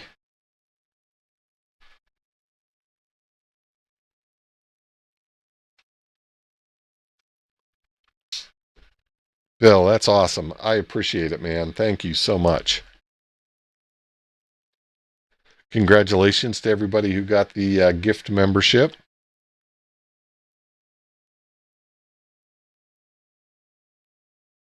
Bill, it's good to see you got one yourself as well. Let's see. What about the LoRa GNSS GPS unit? So Cardputer does have an expansion card. We talked about this a little bit last week, right? That plugs into this interface. The problem is that it takes up this entire interface. It does give you GPS. It does give you a LoRa chip. So if that's what you were suggesting, is it Nismore? I am familiar with that, but I'm accessing the UARTs, the two UARTs for this Cardputer through that same interface. So I would have a problem. Now there's another interface over here, but this is just a 4-pin interface, right? So I wouldn't have, right, that interface on the side. I don't know if both UARTs, I know at least one of the UARTs is accessible. Come on. I know at least one of the UARTs is accessible on that port, but I don't know if both of them are. Both of them are accessible through this port. And so I can't really, now I'm only using 5 pins out of the 14 that are there, but that form factor would take them all up. Yeah, it's really a pretty fun. I mean, these are, like I said, I've gotten way more than $40 worth of fun out of this thing. Let's see. Jody says about a 1/2 inch square. Oh, that'll fit in there. I mean, I don't mind expanding it a little bit. I want to keep it as small as I can. Right? I mean, I just love that it's this small. Here, let me switch things up here a little bit. I'll share with you guys. I took a little bit of video. Let me power these bad boys off, set them aside. I don't think we need the radios anymore. I just wanted to show you guys how it worked. I just do. I unplugged the wrong thing is what I just did.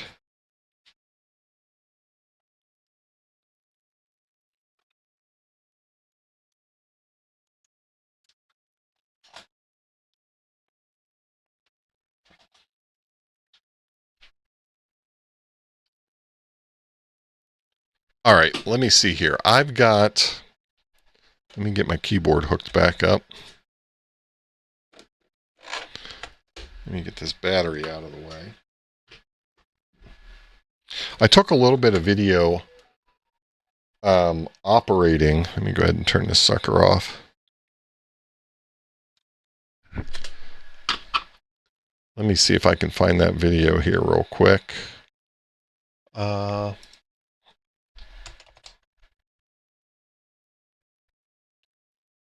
Give me a quick second here, gang. Where did I put that?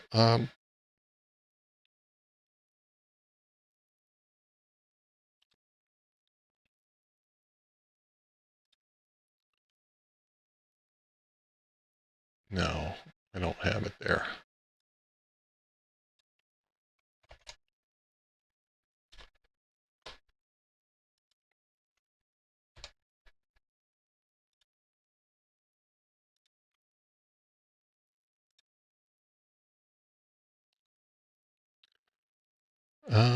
Let's see here.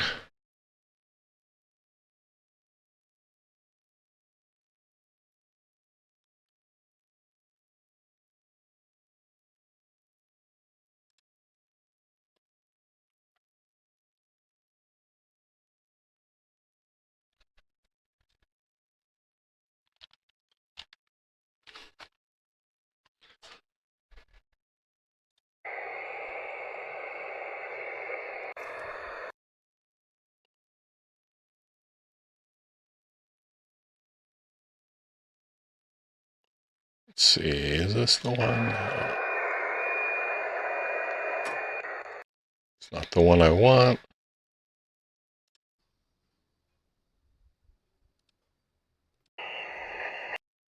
Here we go.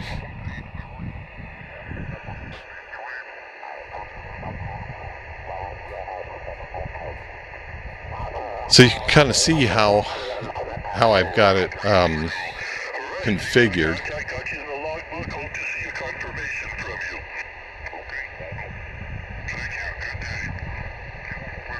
There you get a good look at my rigging for the radios as well.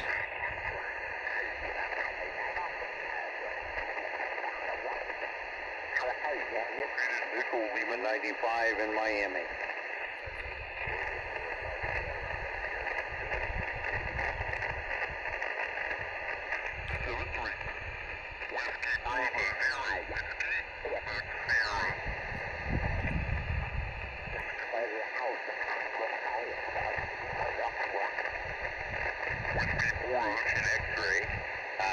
Echo Mary 27, you're 5 and 7, Echo Mary 27. QSL, you're also 5 and 7, and Echo Lima 95. QSL? Echo Lima 95, Roger, I heard you on the SO50 pass, but I couldn't get you. 73. We'll make it one of these days, 7-3. Okay, thanks. Whiskey 5, India Tango Romeo. See, I'm not finding myself in the downlink. Whiskey 5, India Tango Romeo. Golf Romeo Whiskey. Coming in,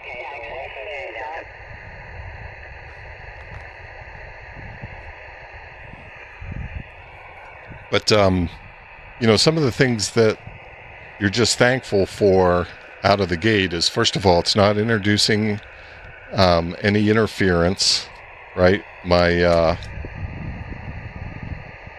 you know, some of the things I always worry about when I'm trying to do some interfacing like this is creating ground loops or introducing a problem. So it's good to see that I can operate this without any issues like that.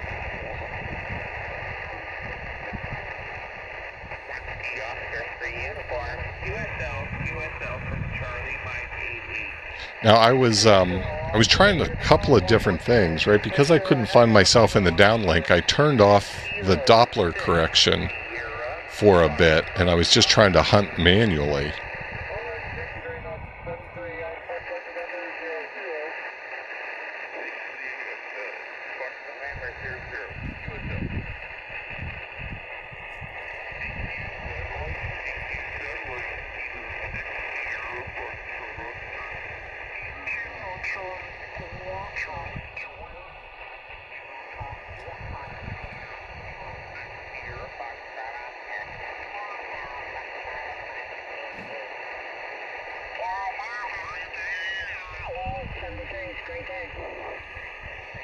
But you can see that the inverting frequency changing is working well. Kilo 6, Sierra Foxtrot Oscar, Whiskey 5, India Tango Romeo. Have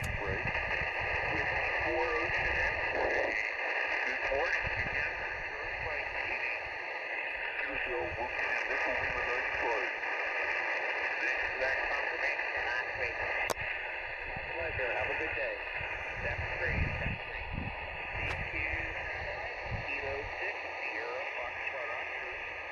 Kilo 6, Sierra Foxtrot Oscar, Whiskey 5, India Tango Romeo.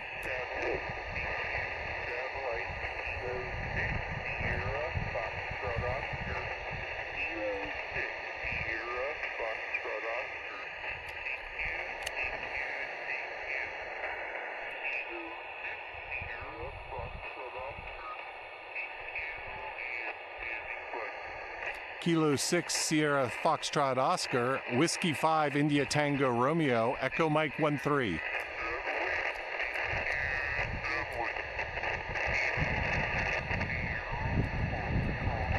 Yeah, see, still at this point, I'm not hearing myself in the downlink. But you see the antenna is almost pointing straight up now. So this was a high degree pass, and I'm almost at TCA.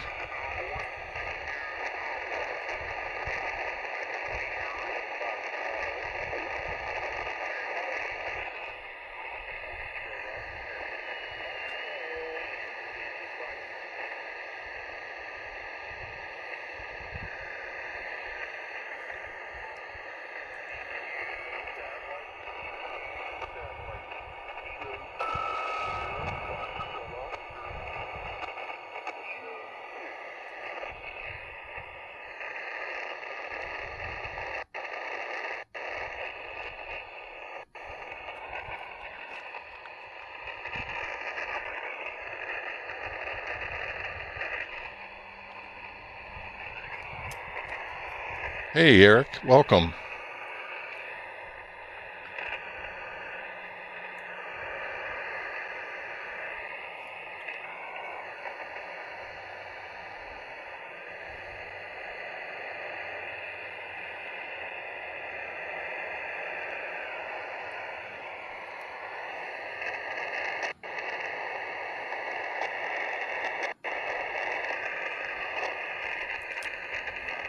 Whiskey 5, India Tango Romeo. Oh, congratulations, Eric. Yeah, that'll be exciting. I'm sure you're excited Whiskey for that. 5, India Tango Romeo.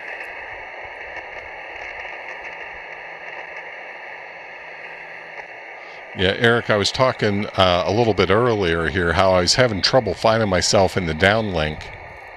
And I think it was, I think it's the, my 817 doesn't have the more disciplined oscillator. So I've got just the standard 817. I could only find myself in the downlink when I was approaching the TCA. Whiskey 5, India Tango Romeo. So here I was just trying a few different things. I'm trying switching the radios around.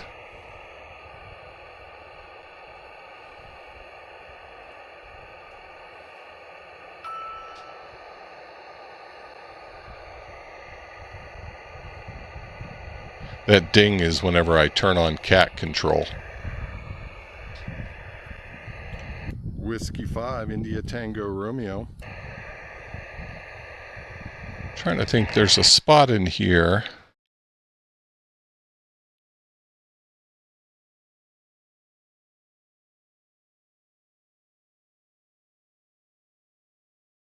I thought it was around the 11-minute mark, I thought.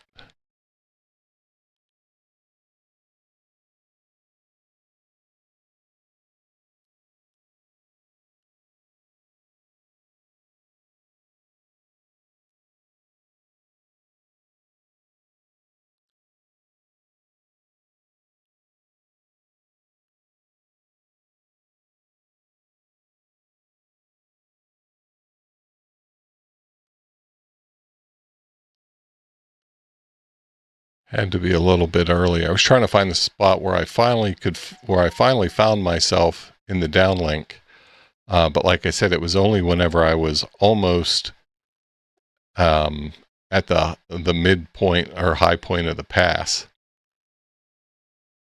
And so then that's when I decided, okay, I needed to add RIT to the Cardputer so I could adjust that receive frequency independently.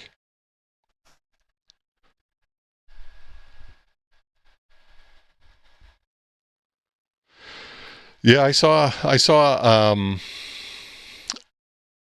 one of your videos, Eric, where you were working, I forget, maybe it was no, it wasn't SO50. It must have been a linear.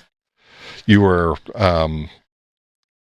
looked like you were kind of up above a beach or something, looking out over a beach on a boardwalk or something similar to that.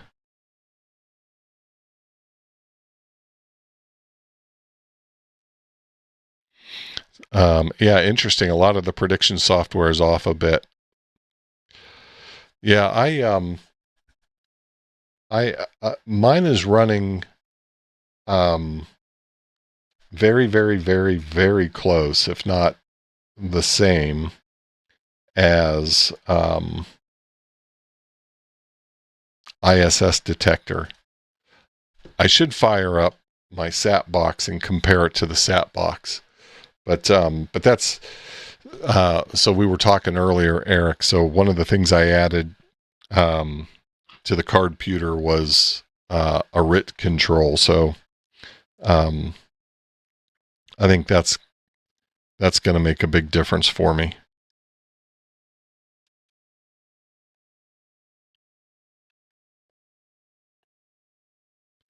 Here, let me just fire this up here.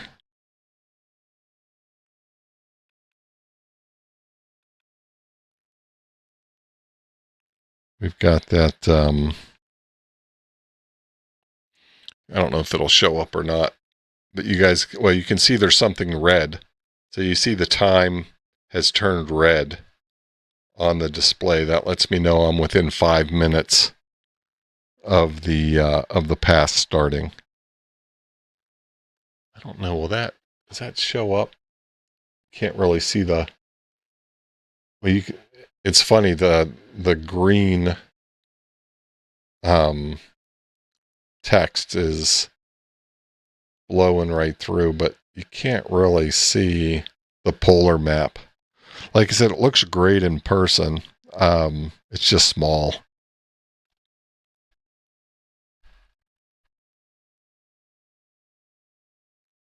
W5TXX, welcome.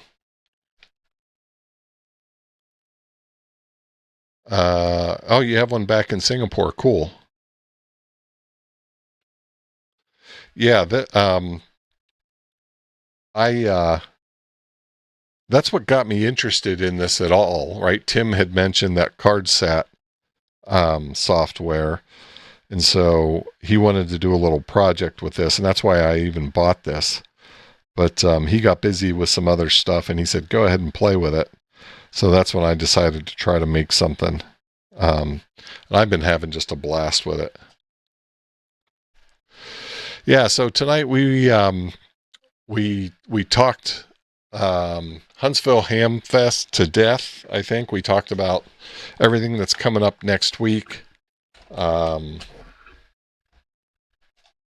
think we covered everything related to Huntsville, and then we transitioned over to talk about this little Cardputer and this little firmware that I'm working on, where I've added Doppler correction and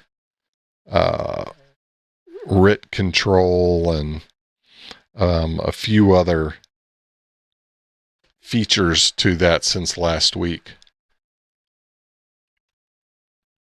Yeah, I'm sure it'd be tough for you to get to Huntsville, Eric. It'd be nice to see you. It's been a while. I think, gosh, maybe, was it a year ago? Dayton was the last time I saw you.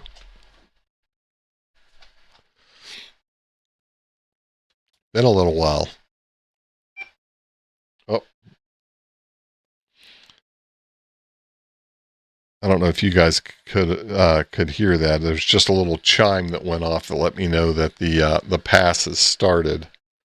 Trying to see if I can see. There's a little yellow dot just at the start of the pass, and so that'll track the path of the satellite across, just like you've seen with so many other apps that do something similar to that. Yeah, so, and the other thing you probably can't see at the bottom, now that it's tracking the satellite, it's at elevation is 3, the azimuth is 183, so.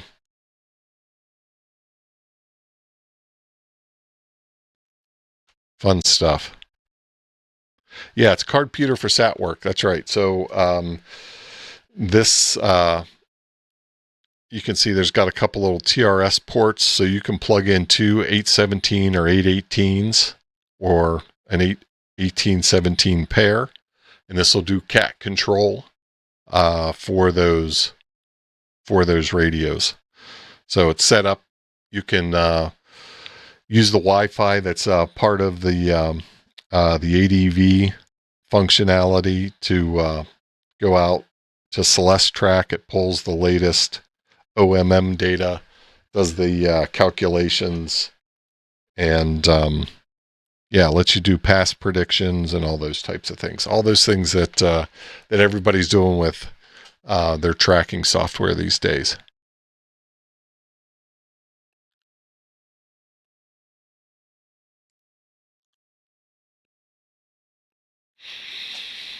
That's crazy that you found your 891.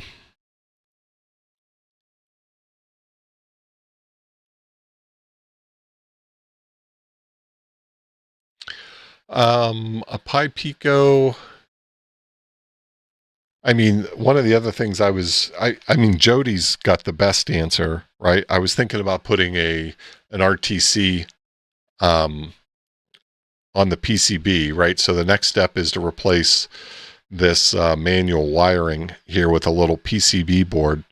But I think the key is really to put a GPS with a RTC battery and battery chip on that PCB. And then, because right now I have to, when I turn it on, I connect it to the internet to grab time because it doesn't have an RTC.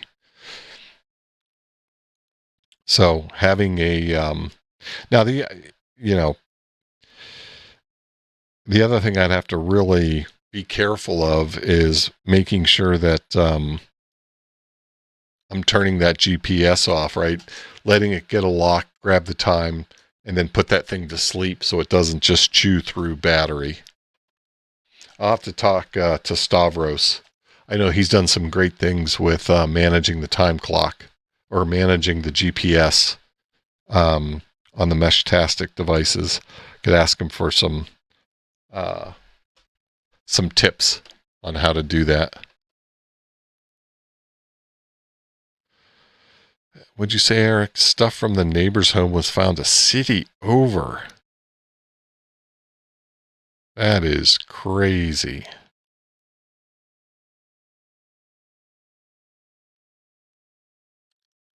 Yeah, the UV Pro. Yeah, that's pretty decent. Well, the Cardputer Zero, I mean, that's kind of like a little Linux machine, right? So let's see.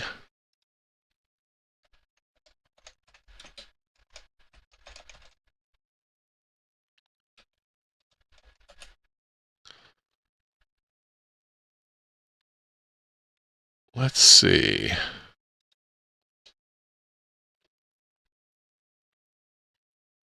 A Pocket Raspberry Pi.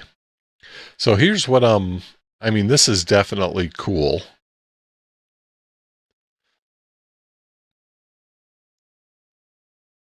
It's got more interfacing capability for sure, right? You've got a 100 meg LAN connection here. It's a Raspberry Pi, essentially, right? Yeah. Powered by CM0.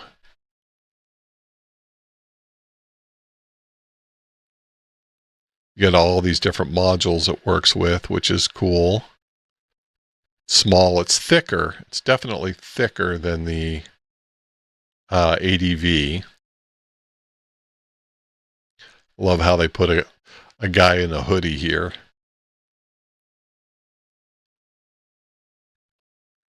All hackers wear hoodies. Let's see.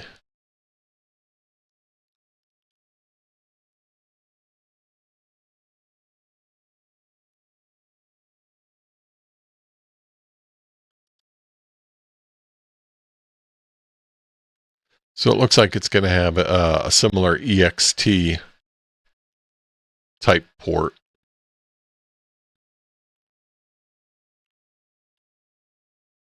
All right, let's see what it says here. So it's Pi 0, CM0. A little bit bigger display. It's got a camera. 10100 Ethernet. Some standard codecs. Wireless.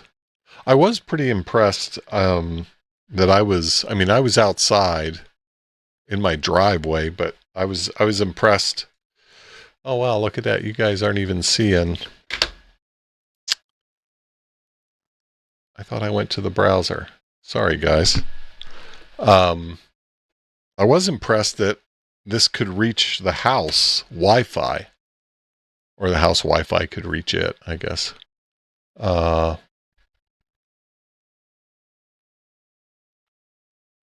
So is that a smaller battery? So this is a 1500 milliamp hour battery.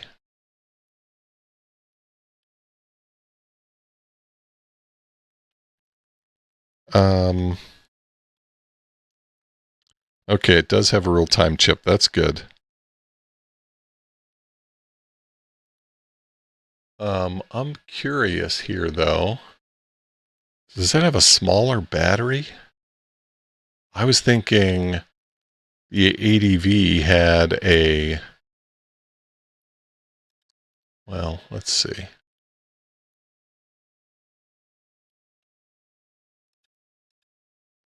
A 1750.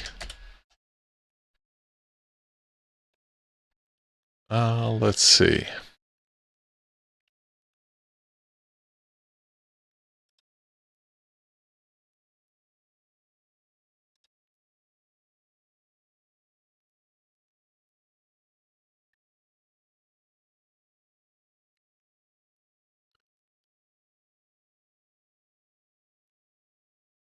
Yeah, this has got a bigger battery. That seems crazy to me.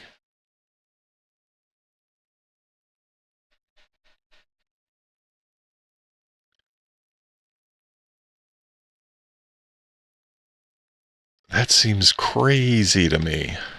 Right, so here's your 8 meg flash.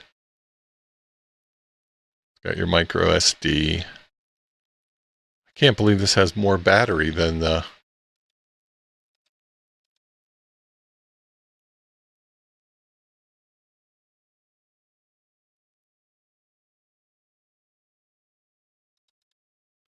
But it does. Now this has a gyroscope and accelerometer. And there's your RTC. Yeah. You guys can't see that well, I'm guessing.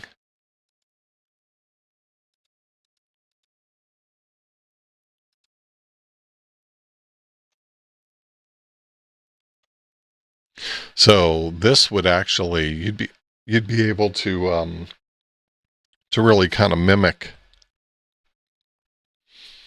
the cell phone type polar map functionality, like of ISS detector and some others, with the accelerometer and the gyroscope. But I'm a little worried about that battery. I figured for sure this thing would have more battery.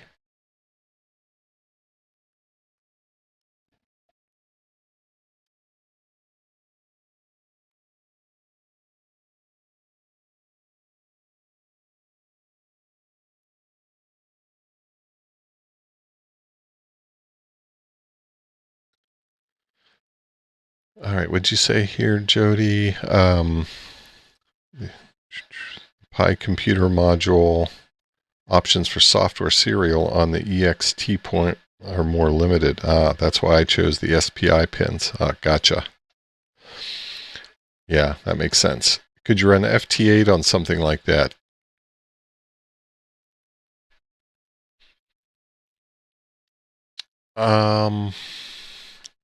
I don't know why you couldn't. Let me just think about that for a minute. You just need to get the audio stream into the device.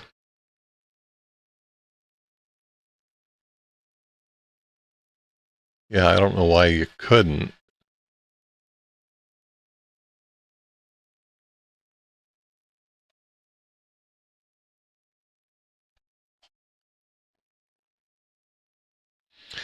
Hey, James. Well, we talked all about Huntsville earlier. We've been talking about this little project that I've been working on. This little cat controller that I've been working on. I've added a bunch of functionality to it. See if I've got another pass coming up here. Yeah, there's another one coming. Got a couple coming.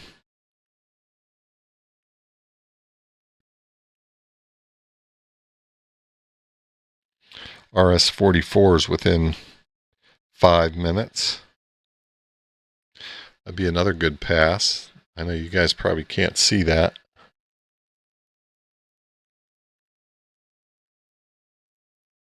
That's just lousy. You guys can't see that.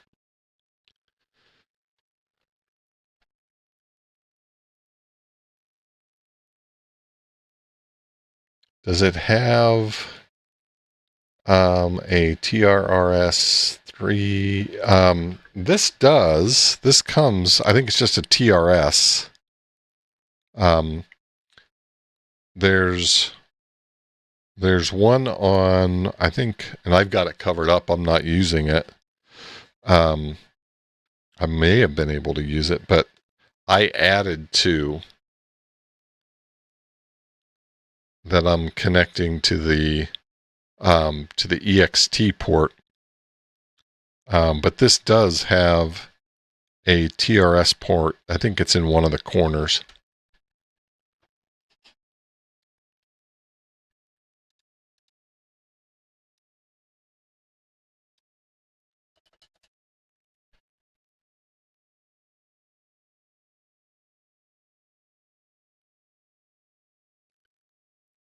Yeah, they've got so many cool little devices. Right, so here's the ADV. Yeah, so there you go. There's your output only, 3.5 millimeter TRS output only. But somebody was, I think Jeff was saying earlier about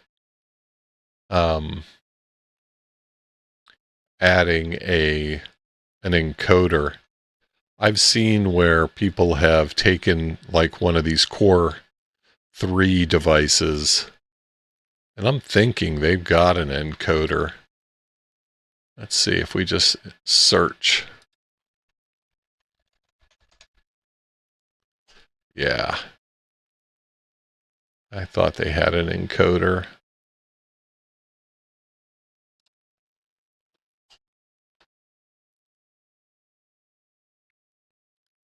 Right, so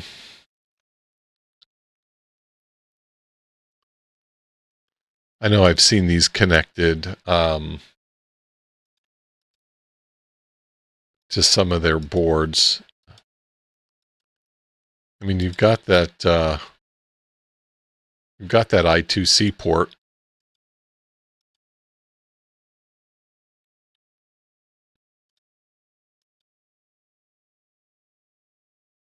Just a little itty bitty thing. It's cool.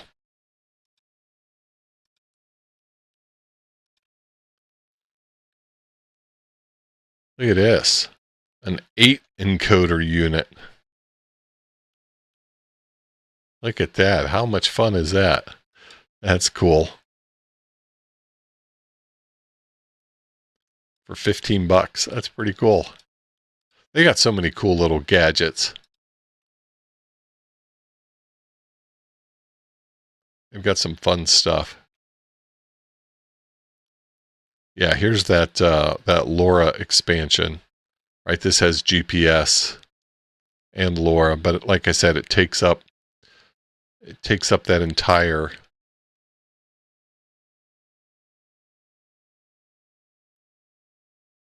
EXT.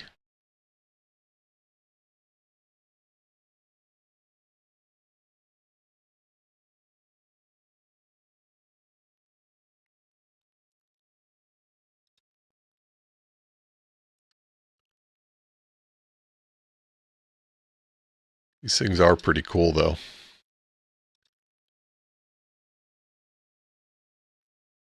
Is that all they had as expansion for that, huh? How about their little chips stack?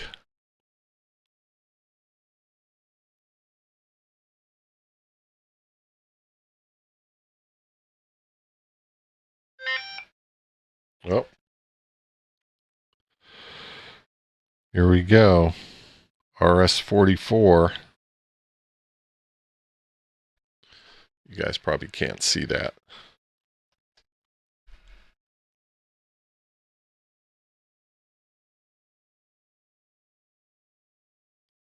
I can't believe how that the green font is so bright that it blows out the green screen there. That's crazy.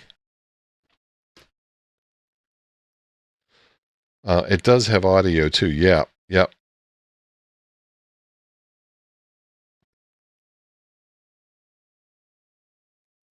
You're coming in on Friday?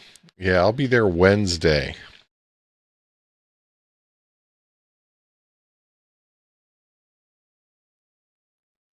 Let's see.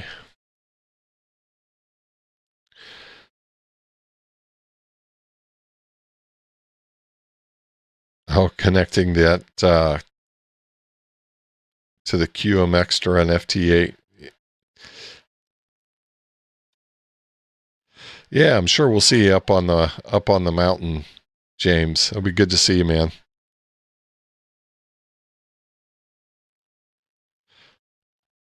Three mesh core repeaters, nice.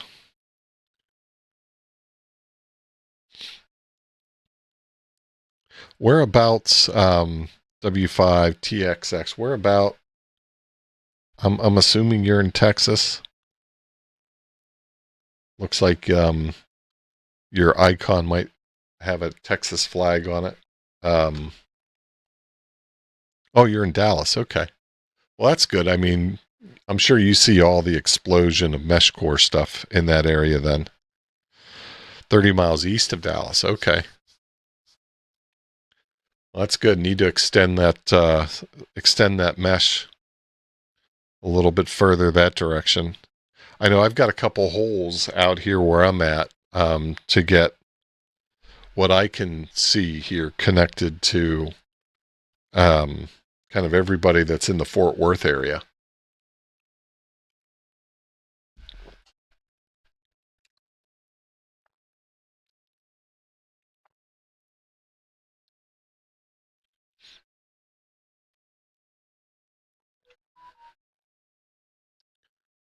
All right, let's see.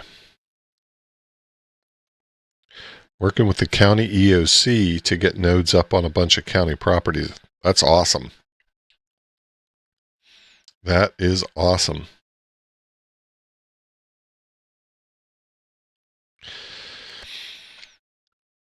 Yeah, it's slowly growing in that direction, James. Sounds like what W5 TXX is doing there ought to help you out. Maybe you're close enough there, 30 miles east of Dallas. I'm not sure exactly where you are, James.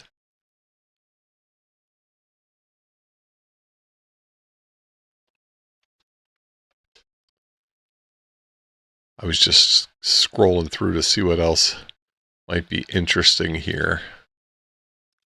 You got so many of these controllers.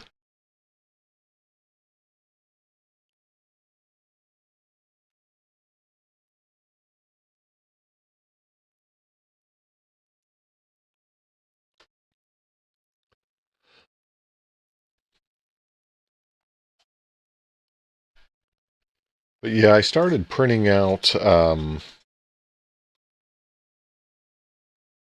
some different parts and pieces to try to like build that rail system to hold the 818, 817 in the right position. I've got to do some more work on that this weekend. Hopefully I have something that I'll be able to to use. My biggest concern again is trying to just make sure I'm not putting too much stress on those mini DIN connectors or those cables, so I'm not making cables all the time.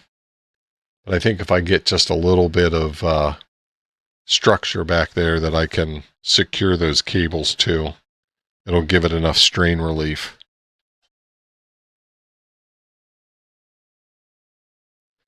Rockwell County will have great coverage when you're done. Nice.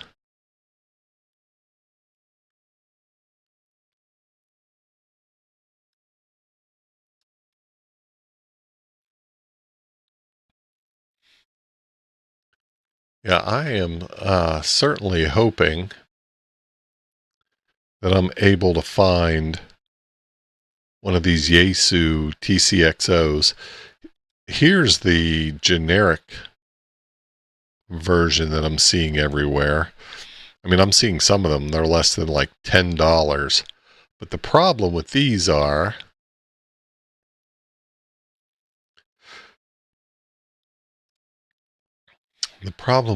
guys, I'm trying to show one that shows how thick it is. Yeah, there you go. So they get installed upside down. And the problem here is that once you put this, now that looks like it could be that looks like an 817, right? Just kind of looks exactly, I bet you that is an 817. But I've heard a lot of people complaining that this sticks up too high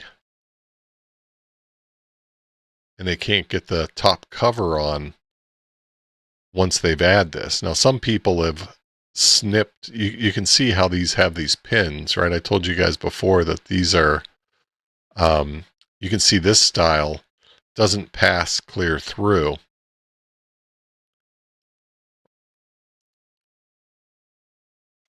Where if we look at the Yaesu style,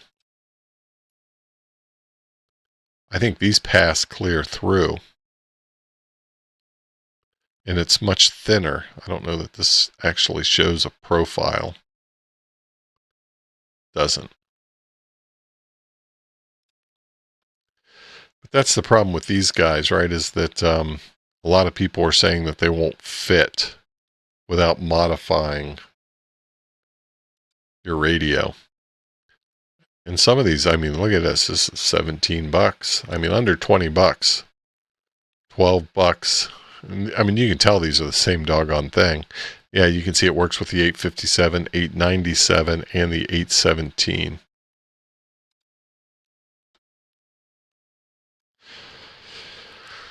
Yeah, the OEM versus the Chinese, right? The OEM Japanese version versus the Chinese version. Oh, this one looks a little sloppy. Looks like it needs cleaned a little bit. Got a lot of flux on it.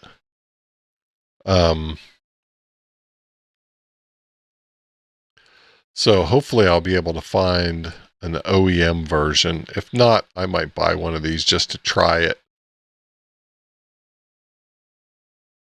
I'll buy one that's the $17 version that's exactly the same doggone thing. Well, here's a $12 version.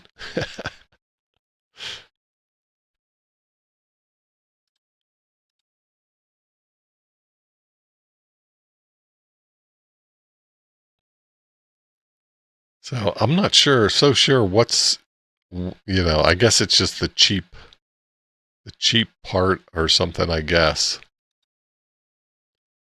on why that's so thick compared to what they did on the OEM. Now here's a different one.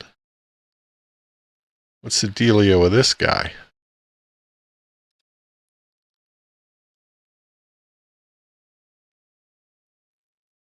What's the dealio there?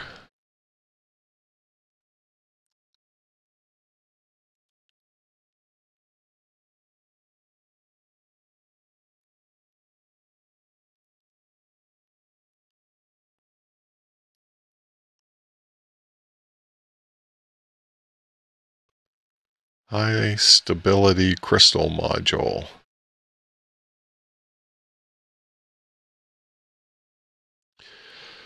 After warm 6 hours,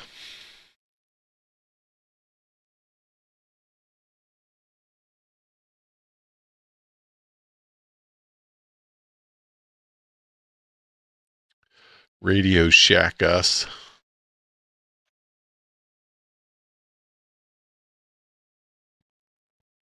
Adding a couple of mini DIN 8-pin jacks to the PCB in parallel to the 2-3, only $68 to the hardware bill. Wow. Yeah, so that gives you options.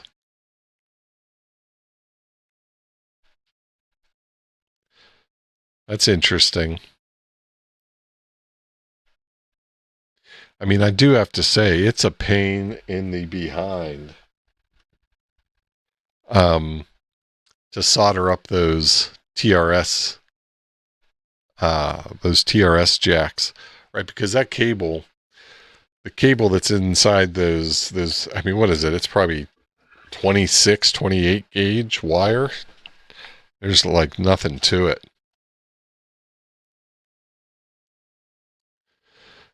James saying, I'm approaching having $400 in mesh core and I'm finished buying anything else until I find a cheap Yagi.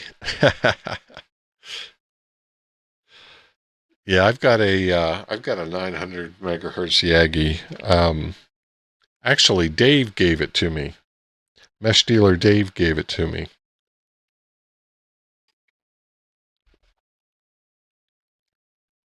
I should try just pointing that sucker west and see if I can get connected. I ought to do that.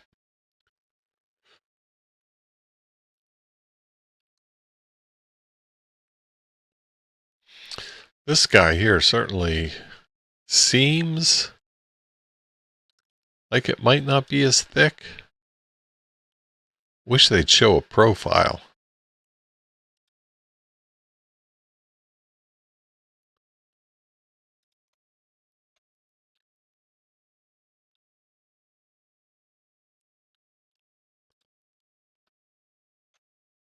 See if anybody says anything about it here.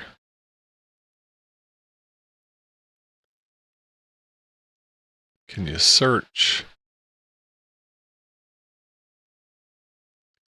Doesn't look like it.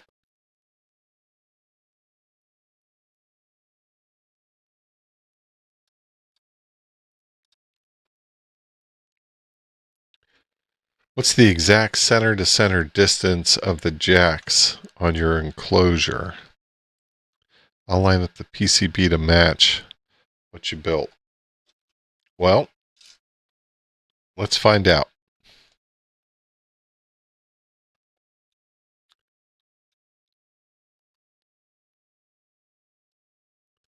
I just happen to have something that'll help me determine that. All right, let's see.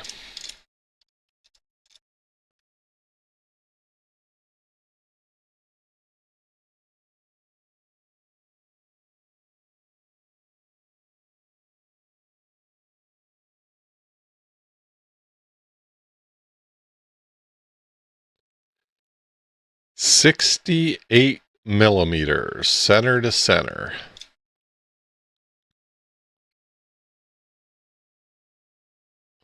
There you go, Jody, 68 millimeters.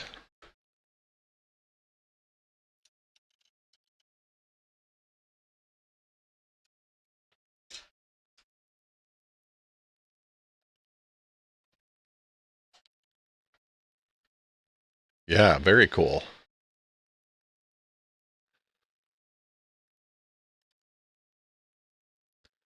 That doesn't really help us.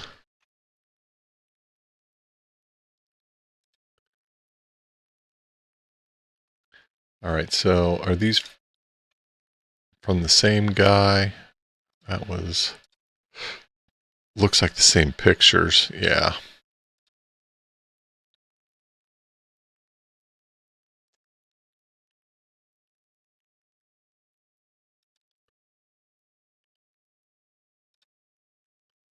These have all got to be the same guy, right?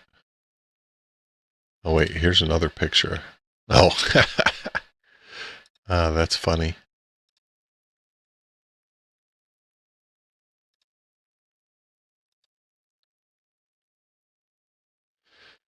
Yeah, so maybe I'll get lucky and try to stumble across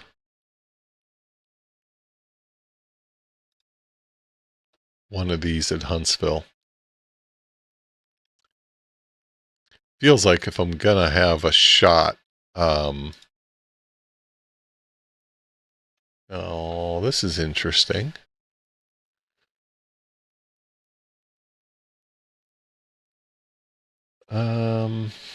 Oh, no longer available. Yeah, that's the problem. That's the OEM.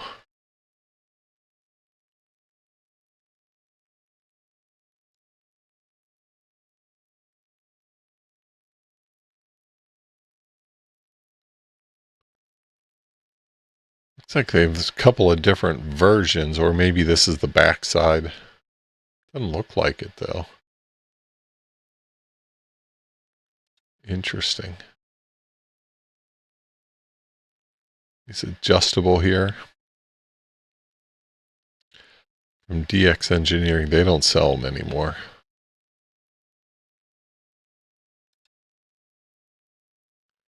I mean, there can't be that much to these, right? You've got a crystal. You've got a way to tune it.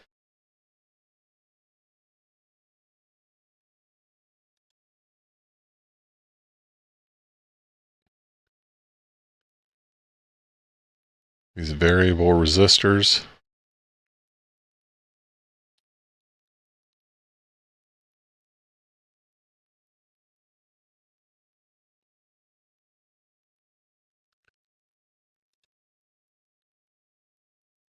I don't know what these types of connectors are called. Hey, Sean. Welcome. Good to see you out there. Sean, I'm doing a little pre-shopping. This is what I'm looking for at Huntsville. TCXO-9. Hopefully a Yaesu OEM.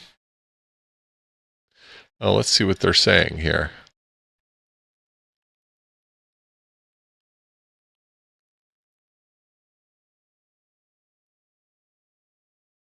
$2 stars.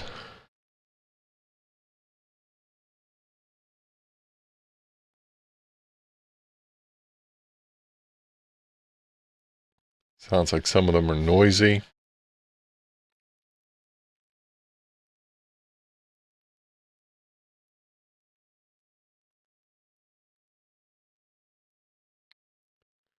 Interesting. I'm now using the genuine units installed in...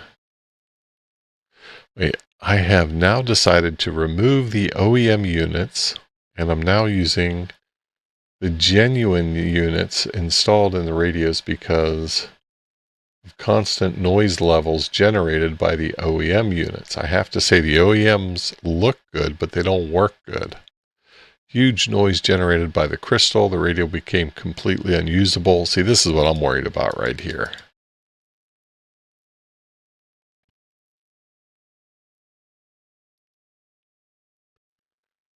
$10 to $20 version has a lot of spurious output.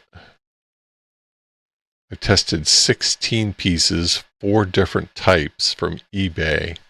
They have good frequency stability and a nice sine wave. Unfortunately, they have a high level of phase noise, which worsens the sensitivity of the receiver. Well, that's no good.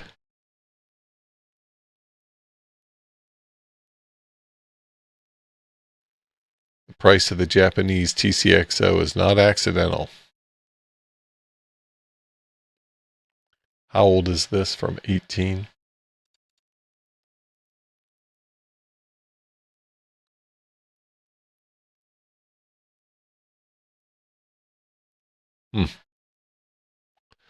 Yeah, I'm afraid of those cheap Chinese ones for sure. Are they going to announce the X26?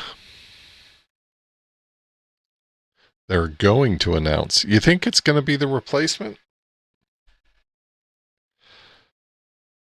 Boy, I don't know. It'd be interesting. I mean, it's all banned. Yeah.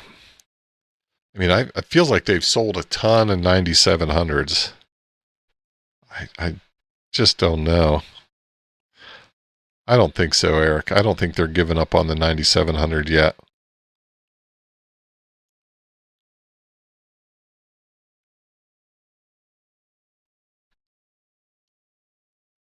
I mean, they've sold a pile of those things.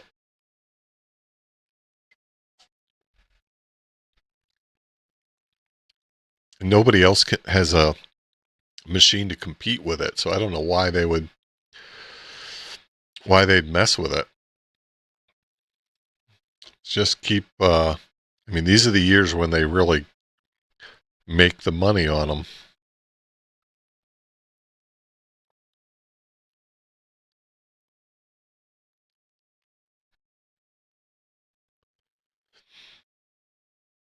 Eric, sounds like you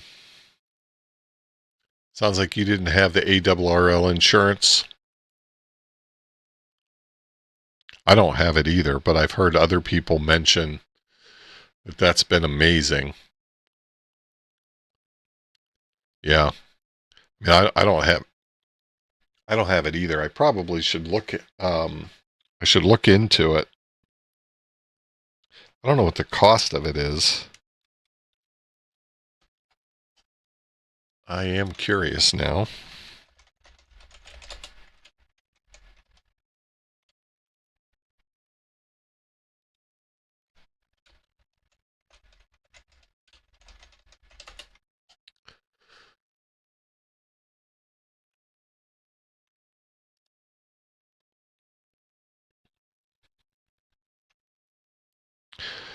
I think it basically covers anything that happens to your radios.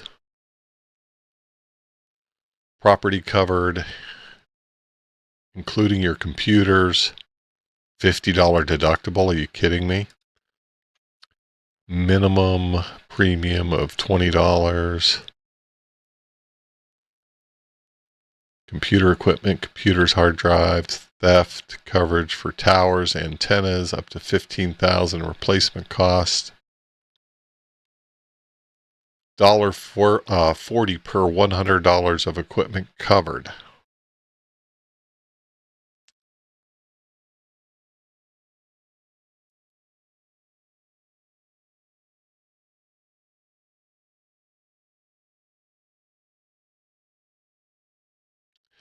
I might look into this a little bit more. Yeah, I've heard that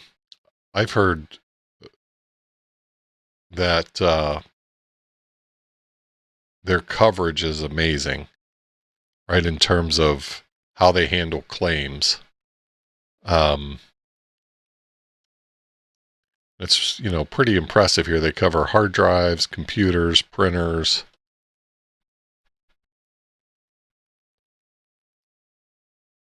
What I've heard is, where your standard insurance is extremely difficult to deal with.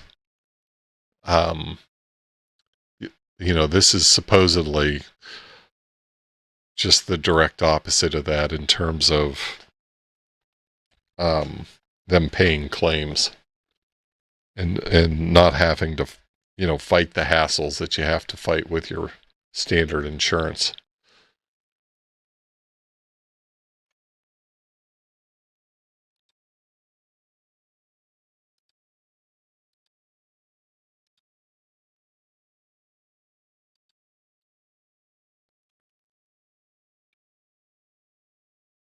Might be something to look into. I'm going to check into it a little bit more.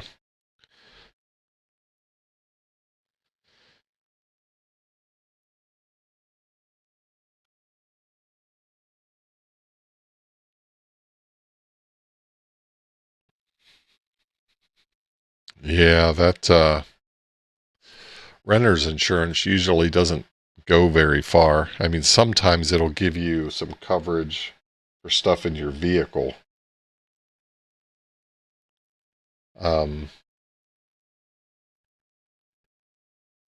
But I'm not so sure about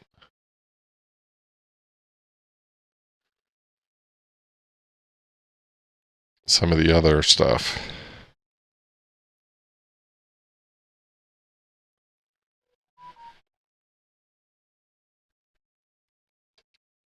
I forgot I switched back over here. Yeah, so this is ARRLinsurance.com.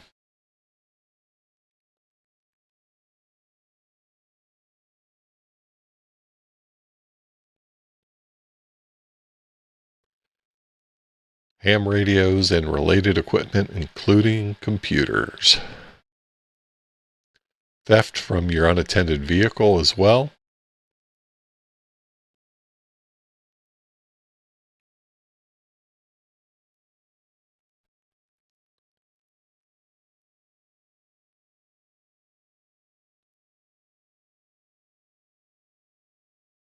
Where's the, I'd like to see if we can get a schedule. Oh, okay, you just,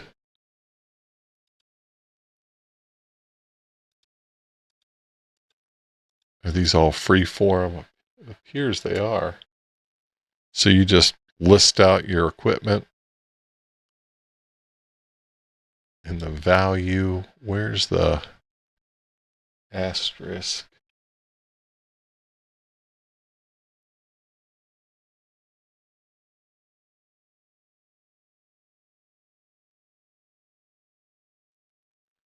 So it costs you $1.40 per $100 of value.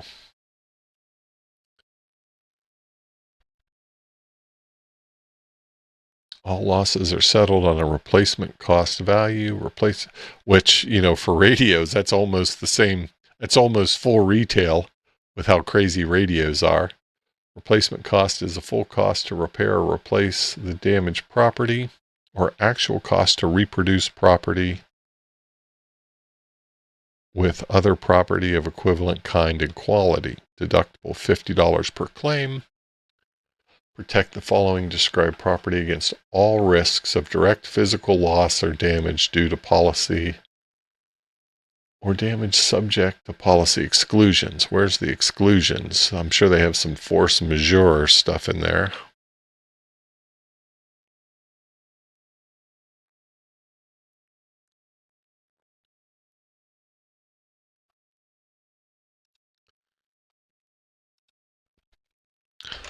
What are the policy exclusions for the ARRL insurance?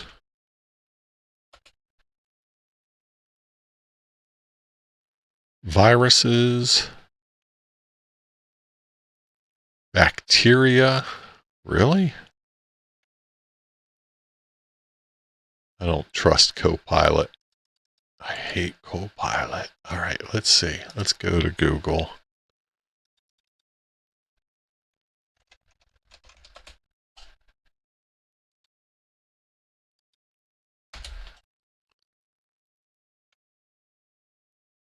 Direct physical loss or damage is covered. Aircraft or watercraft doesn't cover your buildings and land. Contraband, no contraband, money or securities, automobiles or highway vehicles.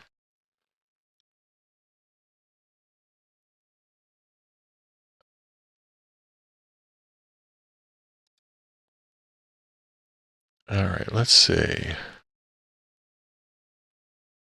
Common policy conditions.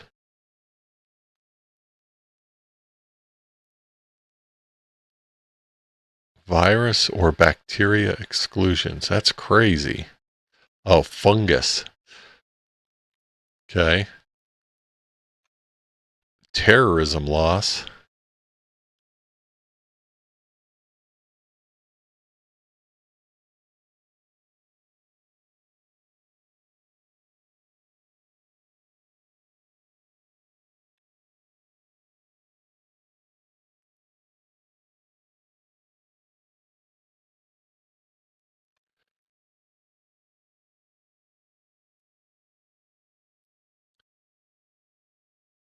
Here's what's not covered.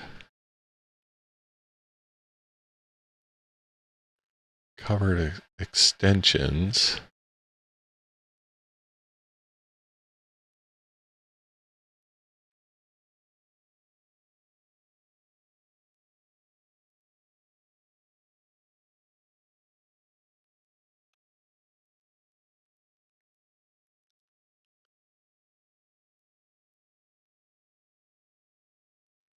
All right, here we go. Perils excluded. Civil authority, nuclear hazard, war and military action. We do not pay for loss or damage that is caused by the result from one or more of the following: breakage of glass or articles of a brittle nature, contamination or deterioration, criminal, fraudulent, dishonest, or illegal acts, electrical currents. We do not pay for loss of damage caused by resulting from an arcing or by electrical currents other than lightning. So they do cover lightning. Mechanical breakdown, missing property, pollutants, rodents, pests, insects, vermin, temperature and humidity, wear and tear. So I'm not seeing like any like tornado, force majeure type normal crap.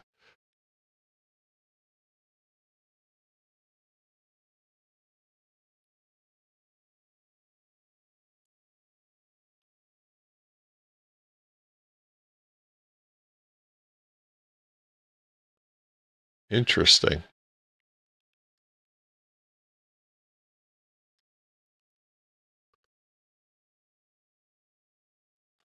Huh.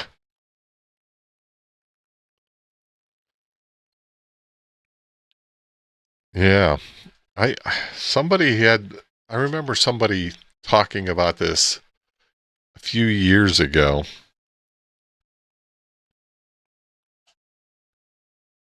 We know a thing or two because we've seen a thing or two. The roof getting ripped off and water coming in at damage. Yeah, but it looks like that would have all been covered. I mean, that's essentially because of the tornado, right?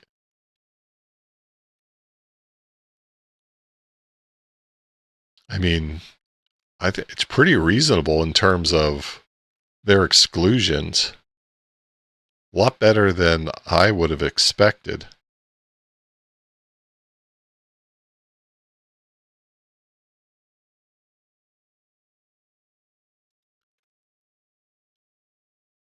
Let's see. Let's just ask the Google AI.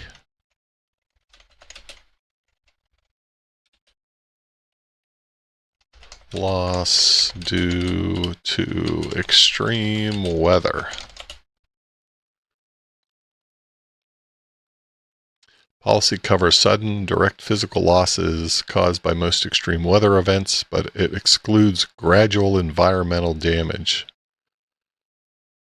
Yeah, so lightning strikes and power outages, windstorms and tornadoes. Especially, I mean, if you've got towers, I mean, this is like a no-brainer. Fires and smoke caused by weather. Extremes in temperature, humidity, dampness, or dryness. Wear and tear, corrosion over time. I mean, that's pretty doggone good if you ask me.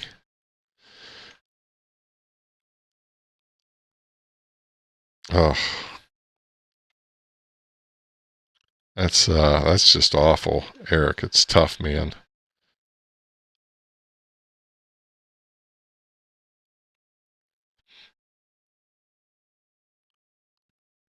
Yeah, we got hit by one earlier this year. That's the first time I've ever been hit by one, and you know, we were very, very fortunate compared to many others.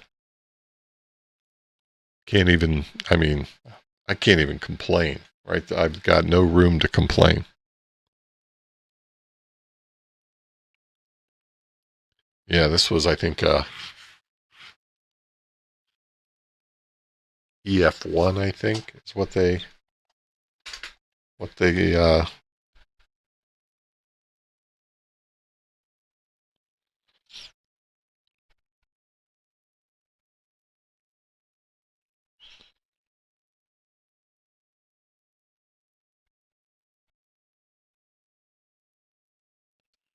let's see what they say it was.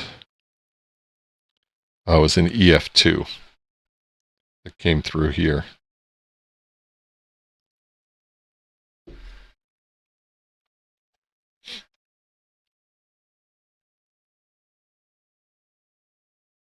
It's not a good deal when you see reed timber on your block. Yeah, that's for sure. Yeah, it's scary stuff, man. That's no joke.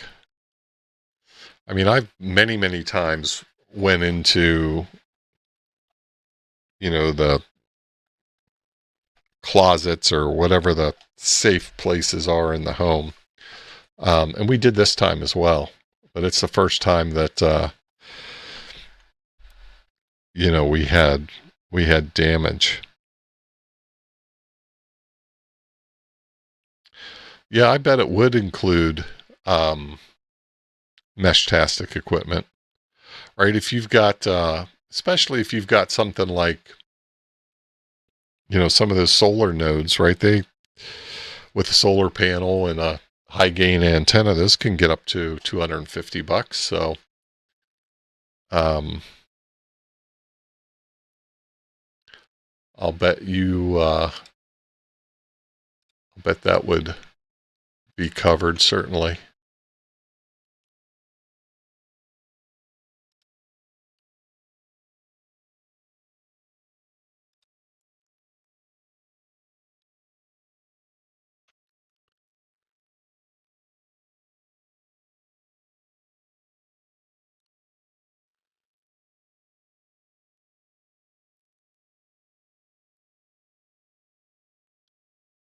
Yeah, I'm actually gonna look at this a little more closely this weekend.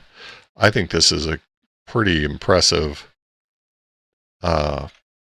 program for the cost. I look around at what I think replacing some of this would cost. It's not very appealing. And I know what I mean, I've been battling with insurance companies to get stuff covered that you wouldn't expect you'd have to fight about.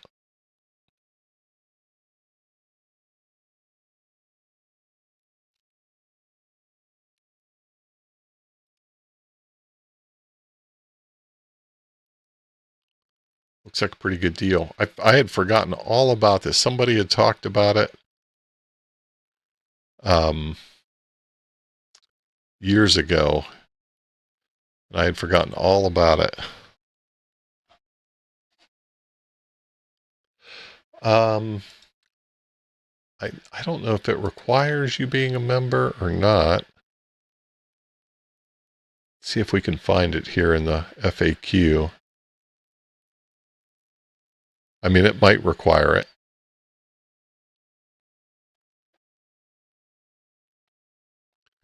Let's see if we can get an answer from Google.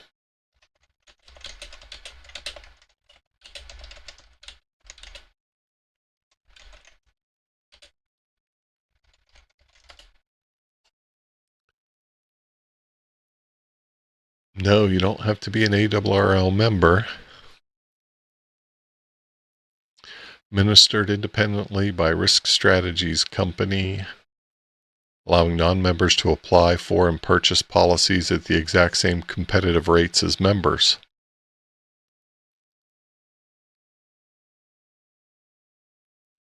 So there you go, James. Which that makes sense, right? Because, if you think about, I mean, I know, like, I've signed up for like a 3-year membership, and then it'll lapse and I'll forget about it. And then I come back and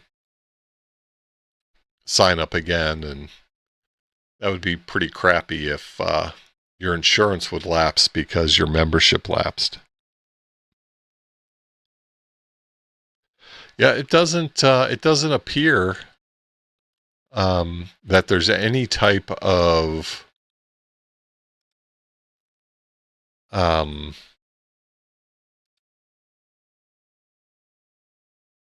can get club liability coverage as well. It doesn't appear like there's any anything other than listing your equipment along with your serial numbers and the cost.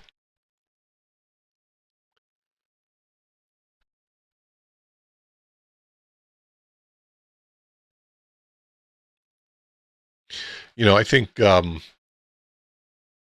know, if you remember, we saw in there that it doesn't cover electrical unless it's a lightning strike. So, you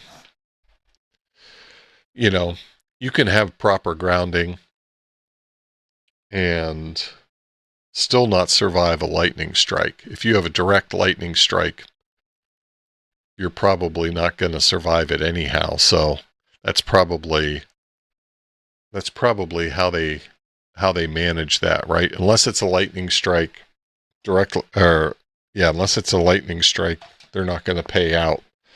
And yes, grounding is important, but on a true lightning strike, it's not going to matter. Yeah, I'm sure you can continue to add radios. Right now, if, you know, you're going to continue to add to your premium as well, right? $1.40 for every $100.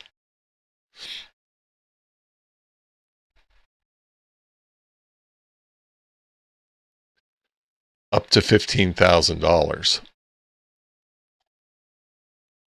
Right, so as long as you don't hit that that cap.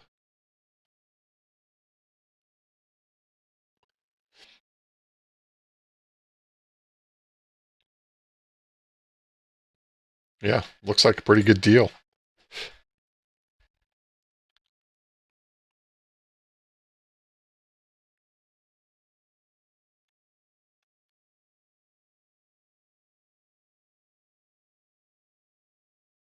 Yeah, I mean, I think it's an absolute no-brainer if you have towers, right? No brainer at all.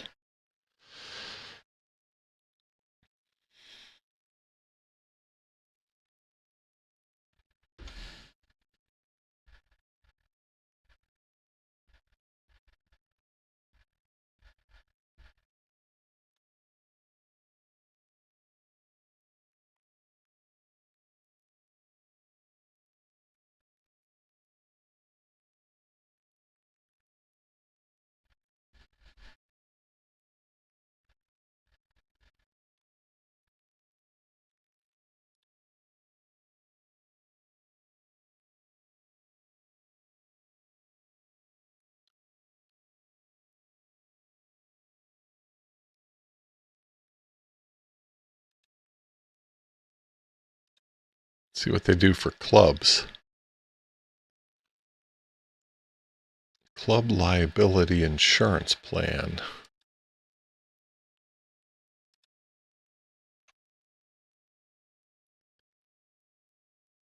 Interesting.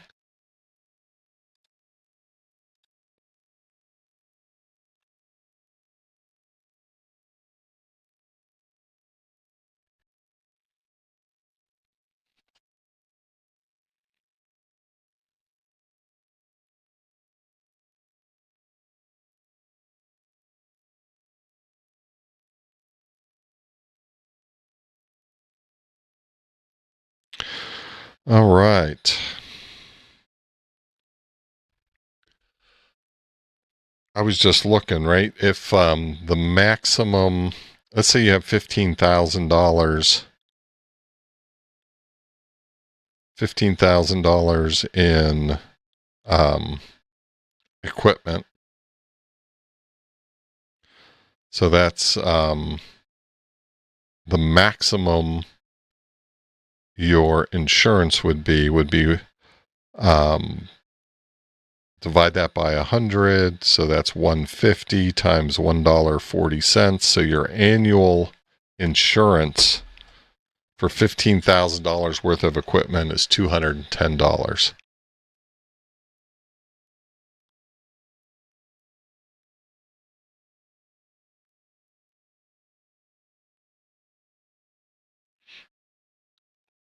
So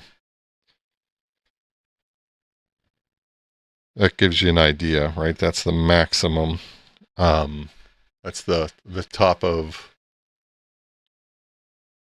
what you would pay if you had $15,000 worth of equipment. So cool. Well, gang,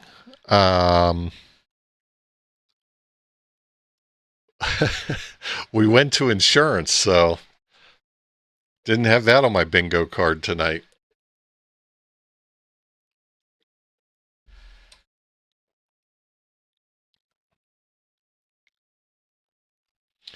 Well, I think probably a good point to go ahead and wrap it up. What time we got? 12:16. It's probably as good as any. I think I've run out of stuff for now, so hey, thanks for hanging out, everybody. Yeah, that's right. Late shift is like a box of chocolates. You never know what you're going to get. Absolutely. But thanks for hanging out, and hope you guys all have a good weekend. Hope to see a bunch of you guys next week. I'm really excited. I've got a bunch of stuff to do. I got to get my packing done. I got to get my stuff ready to take over to Jason's. I got to work all that stuff in here over the next day and a half or so. But yeah, this was fun tonight. I appreciate you guys. Get out and practice some radio, and hopefully I'll see you next week. So it'll be a lot of fun. I guess until then, gang, we'll see you soon. 7-3, guys. What was the site where you bought the silicon USB cables? Sean, that was it's the people that make the Pine Sill. Here, let me show you real quick here. You caught me right as I was wrapping up here. So let's see. The Pine Sill solder iron.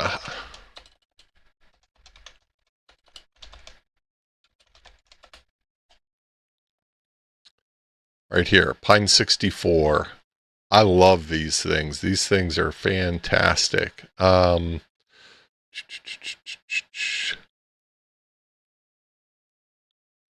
They've got many different types. Do they have... Where's their other listings? Yeah, this is where you'll find it, though. I got to order some more. Everybody loves those, and they disappear here at the house. So I'm going to keep this up. Accessories, it's probably here. Yeah, here we go. So you got the C to C's, and then they used to have the A to C's. So here's 1.5 meter, 1 meter. Oh yeah, here's the A to C. So they still have the A to C's. These are the best freaking USB cables, silicon cables. I've not had one fail on me yet, and I use them constantly. So if you guys are looking for some good USB-Cs, USB A to C, highly recommended. Hey, you're welcome. No problem. Have a good weekend, gang. We'll catch you next time. 7-3.